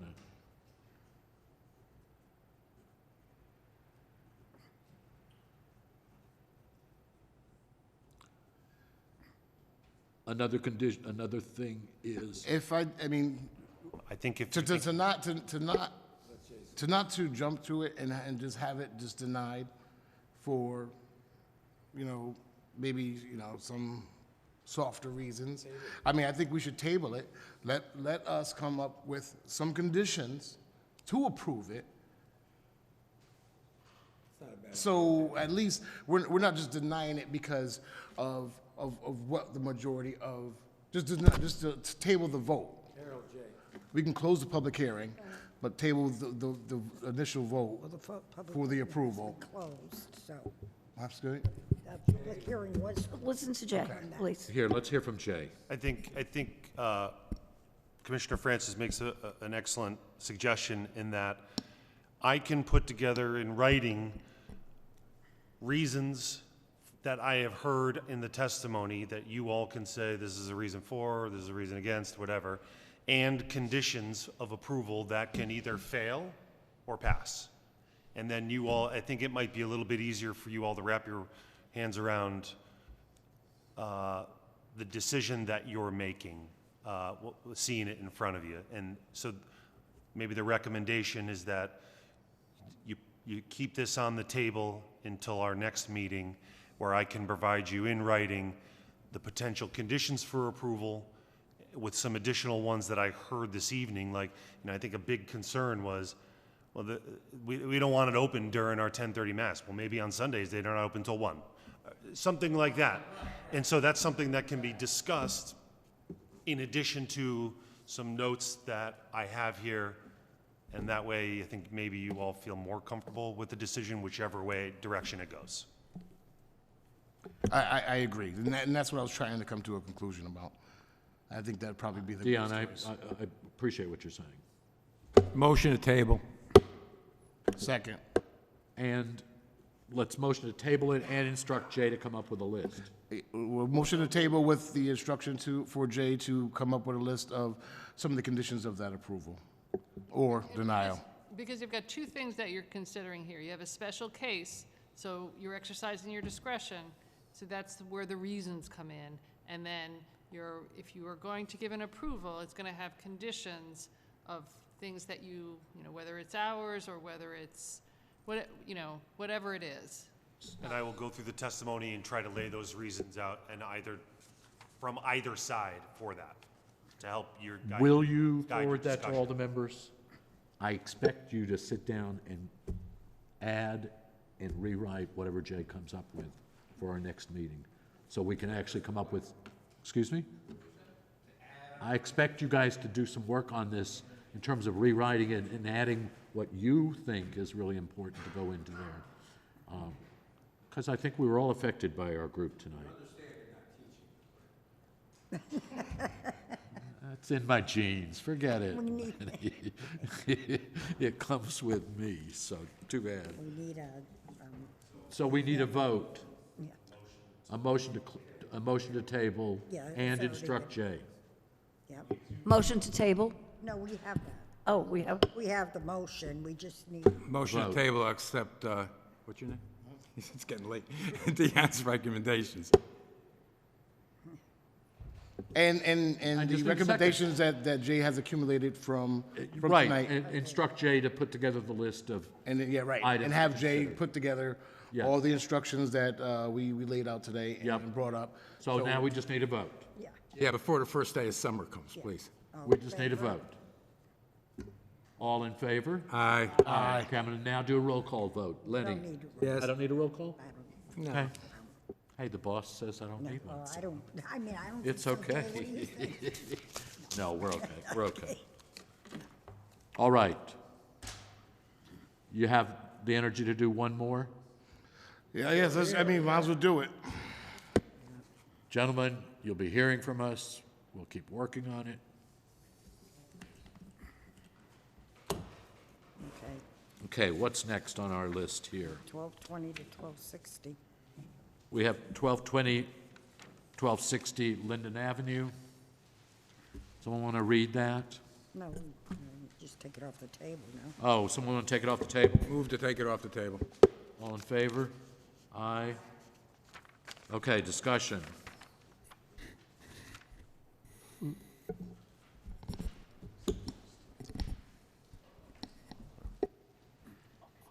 I am ready to vote on this if Jay feels comfortable putting a list together of the stipulations that we had and that we discussed and they said they could live with. At the commission's direction, I'd be happy to provide recommendations for conditions if All you right, would- so I'll move it with Jay's recommendations. It's basically what we discussed anyway, right? Yes. Gail, you got to turn off your microphone. Oh, This one won't work with all of them on. You can keep yours on, Harold. Yours is the master. So anyways, we've got the planning and zoning administrators, staff comments, and which include a letter from a licensed engineer ensuring the project complies with the town's MS4 permit. The applicant shall implement all recommendations from any town staff, and I list them out. You all have to decide whether or not you want to include number 3, which is sidewalks and pedestrian scaled lighting shall be installed along the entire frontage of Linden Avenue. I had a question on that. Did you mean from Main Street to Broad Street? In front or of just on their property? in front of their property. Okay, thank you. The applicant shall receive written confirmation from the town engineer. Right, just in front of the Starbucks facility, correct? Yes. Yeah, just in front of the three properties. Correct. The applicant shall receive written confirmation from the town engineer that they are satisfied with the site engineering. The applicant shall receive written confirmation from the conservation superintendent that they're satisfied with the plant selection. I would say eliminate number 6, which was to eliminate the bypass lane. You're eliminating that, right? Eliminating item number 6 in my recommendation. But may I ask another question? Wasn't the tree, wasn't that changed to Linden's? Didn't she send a notice about that? There's a specific type of tree she Yeah. That was for the cannabis location. No, I thought it was here. Okay, Not, sorry. not that I'm aware of. It's getting late. We'll keep. And so all recommendations that are made by the Architectural Review Board shall be followed. And just to reiterate those, there were those 2 other items, that a bike rack be installed and a small patio area with a table be installed, and the planning and zoning administrator has the discretion to approve the location. If I don't feel comfortable with it, I can bring it back to you all. And Jay, we also very clearly discussed shifting the parking lot. If they could do it, shift it 4 feet, 5 feet, then they could extend that sidewalk wide enough to create the patio. If it's wildly different from what was discussed here, it will be back, you all will discuss it. And wasn't there Letter from who? A letter from a licensed engineer ensuring the project complies with the town's MS4 stormwater permit. Yes. and wasn't there some kind of condition of their submission to the DOT? So one of the conditions was that they strictly, they have to satisfy the town engineer's recommendations.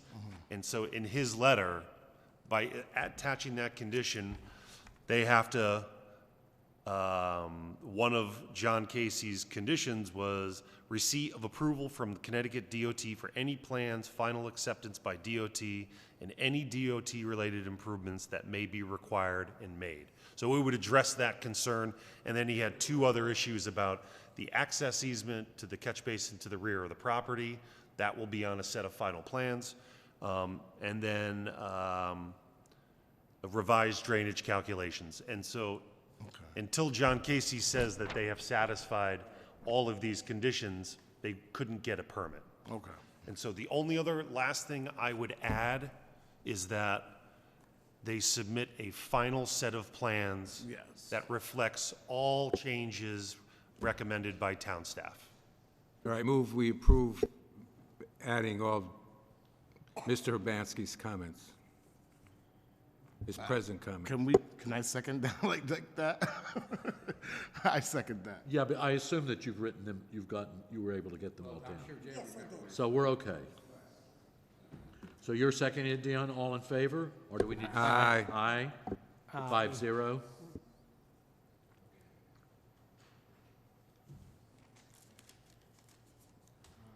And we're okay, covered with the DOT, correct? This gives him what he needs to take the DOT, a approval of sorts. Crazy changes, maybe they have to come back. We'll evaluate that. Okay. All right. Ladies and gentlemen, do we have enough energy to do one more item? Ladies and gentlemen, thank you very much. Good night. First cup of coffee's on.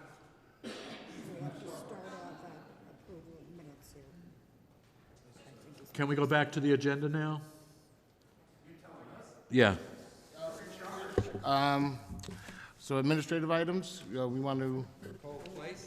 Oh, all right, minutes. Approval of minutes, Deborah?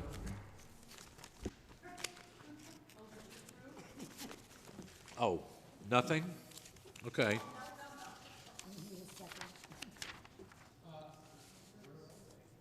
Second? Here, I can do a second. All in favor? All in favor? Aye. 5-0. Okay, next one. Administrative site plan review? Nothing new. Nothing. CAM site plan review, which is 26 Cove Place? Yes, Mr. Chairman, I'm happy to give the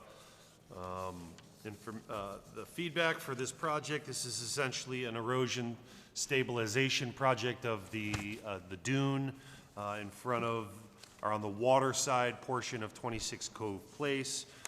In your packets, you will see some recommendations that have been given by DEEP, coastal planner Marcy Ballant, and the recommendations that are provided.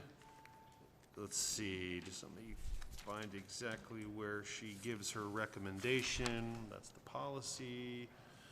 So the DEEP recommends several alternatives that start on the very bottom of page 2, and I'll quickly read them for you.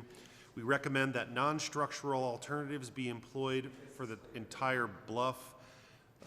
Vegetated terraced steps that come out a few feet from the toe in lieu of rock proposed should be considered. Also utilizing coir logs anchored as a substitute for stone, similar to bioengineering, with suitable vegetation to stabilize over time, to be considered amongst other options.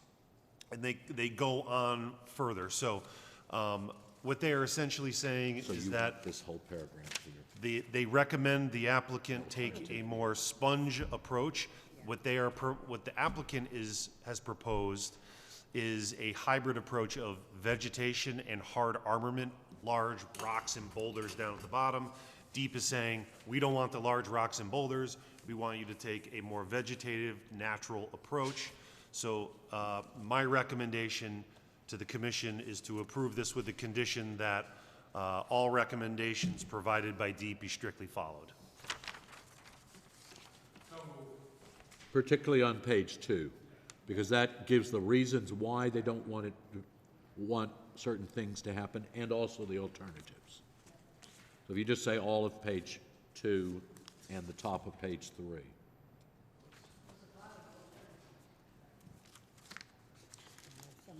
So Someone second that? I second. All in favor? Aye. Jay, that's enough for you? That's enough for me. Okay, let's try to do one more thing. Yours are gonna take like maybe an hour and a half, right? Okay, let's go to the next one, which is 1095 Whippoorwill Lane. Yes. Before we start and Jay starts, this did go to ZBA. They did give a, they gave a favorable for the front yard setbacks and passed the whole thing. So my objections that I wrote out are meaningless because it already got covered and I didn't realize that it had gone. But just start the conversation with that. Jay? I was just going to add, the only thing I would say that is the Zoning Board of Appeals, prior to this application before you, the Zoning Board of Appeals granted a variance for the setbacks. Now that the project has been granted relief from the setbacks, it's essentially it complies with our, it's a compliant project for your consideration. So we had no negative feedback or anyone in opposition from the neighbors. Town staff has no concern regarding the establishment of this unit. And I went through it really carefully. It meets all the requirements in terms of square footage and setbacks and all of that. Seconded? Second? All in favor? Aye. 5-0. Okay, let's go up further now. Where are we? Sediment erosion control? Well,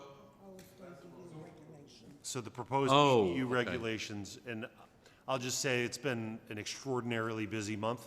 I'll just be honest, I had no time to work on any of the changes.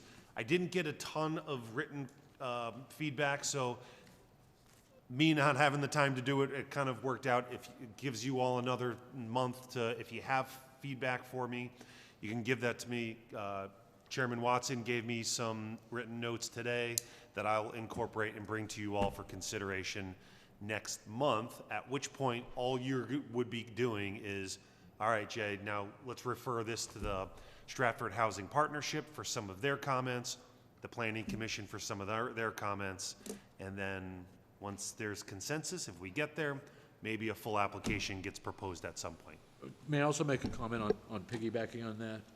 Because I am on the housing partners, the Stratford Housing Partnership. And they were ready to make this a long-term project, and I convinced them to keep it on their agenda. So it's really important that zoning come back with particularly affordability issues. So if you have any information on affordability, especially affordability ADUs, pull it out so that we can add it to the discussion. Does that make sense to everybody? The next one, 1220, 1260 Linden Avenue, erosion control application? Sorry. So this application, the special case application, was approved this evening. So my recommendation is for the zoning commission to approve this,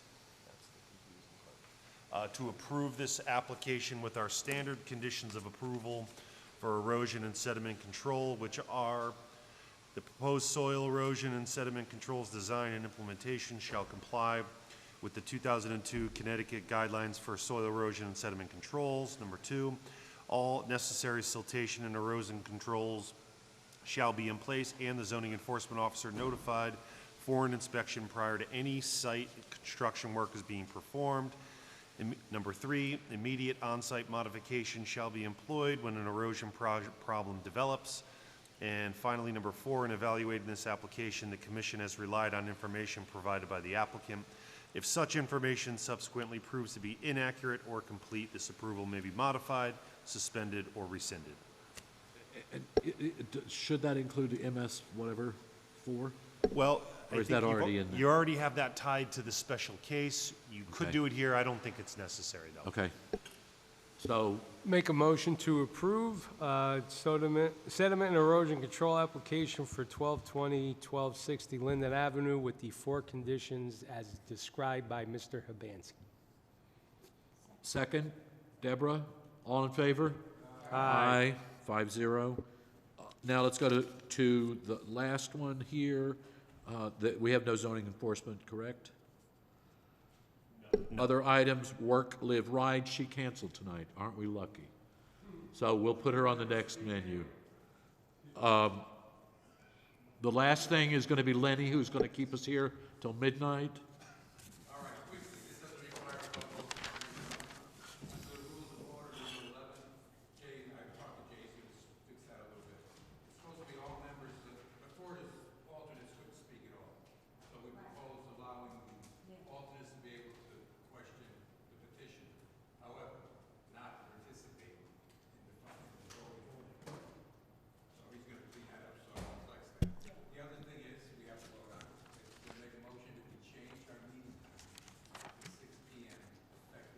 Can we combine those two into one vote? No, we don't have to vote on this. Oh, we don't need to vote on it. He's going to change the paper. Okay, so someone give me a motion for change of time?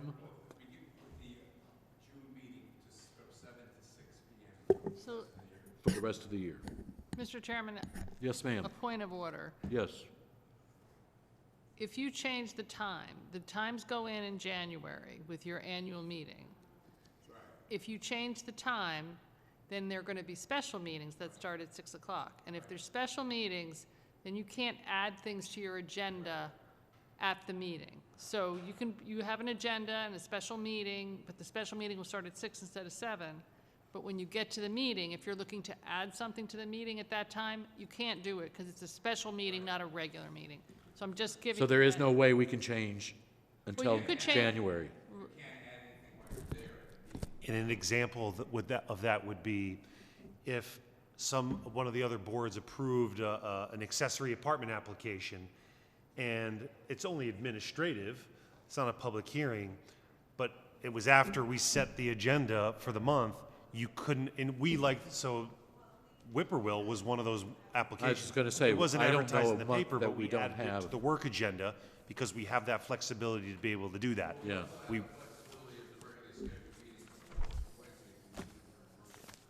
So there is no way. Sure. So you lose what Attorney Sullivan is saying is you're going to lose a little bit of flexibility that does not come up all that often here. So. And it's a good point. If you were to decide that you were just changing to 6 o'clock, the meeting that you usually actually go forward with, and you leave the other meeting at 7, then that would be a regular meeting, and you could add anything you wanted to it at that meeting. No. It would be a little complicated, yeah. No, we could do that, yeah. So our regular meeting starts at 7, and our do we have to reconvene? Administrative meeting starts at 6. Is that what it would be? Yeah. Do we have to close the special meeting portion or no? Well, I guess I think what Commissioner Petrocelli was saying was that you have 2 meetings a month. One meeting you usually cancel, Right. and one meeting you usually go forward. I'm saying you could change the meetings where you usually go forward to 6, leave the other one at 7, if you needed to use it.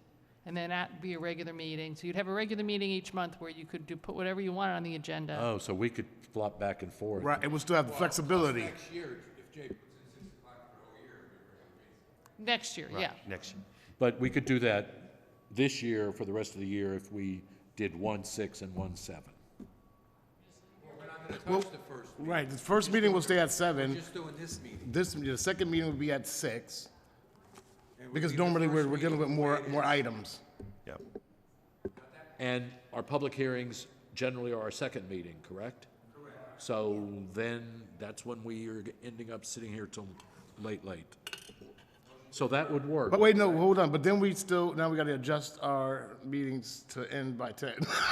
Well, that's a good point. I mean, if it's 11, that's now a potential 5-hour meeting. Mm-hmm. So it's now 10, not 11. Oh, yeah, that makes sense. Oh, okay, so then, someone give me, 7, 8, 9, 10, 11. You can't have a 5-hour meeting, or you can? No, we don't want to, we want to cut back an hour. Right. 6 to 10 instead of 7 to 11. You could stay as long as you want. You really could. You could stay as long as you want. But very rarely do good decisions get made at 11 o'clock at night.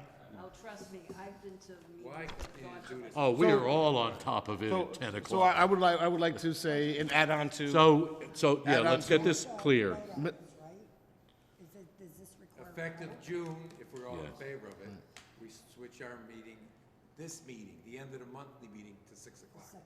We don't touch the first Wednesday of the month. Right.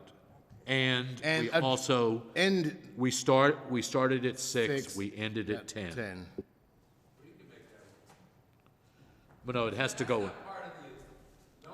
Just leave it. All in favor? Second. No, I seconded it. Okay. Man, they've really been busy tonight. All in favor? Aye. We just voted on your proposal. Motion to adjourn. Hey, thank you, guys. Aye. I appreciated you dealing with the public.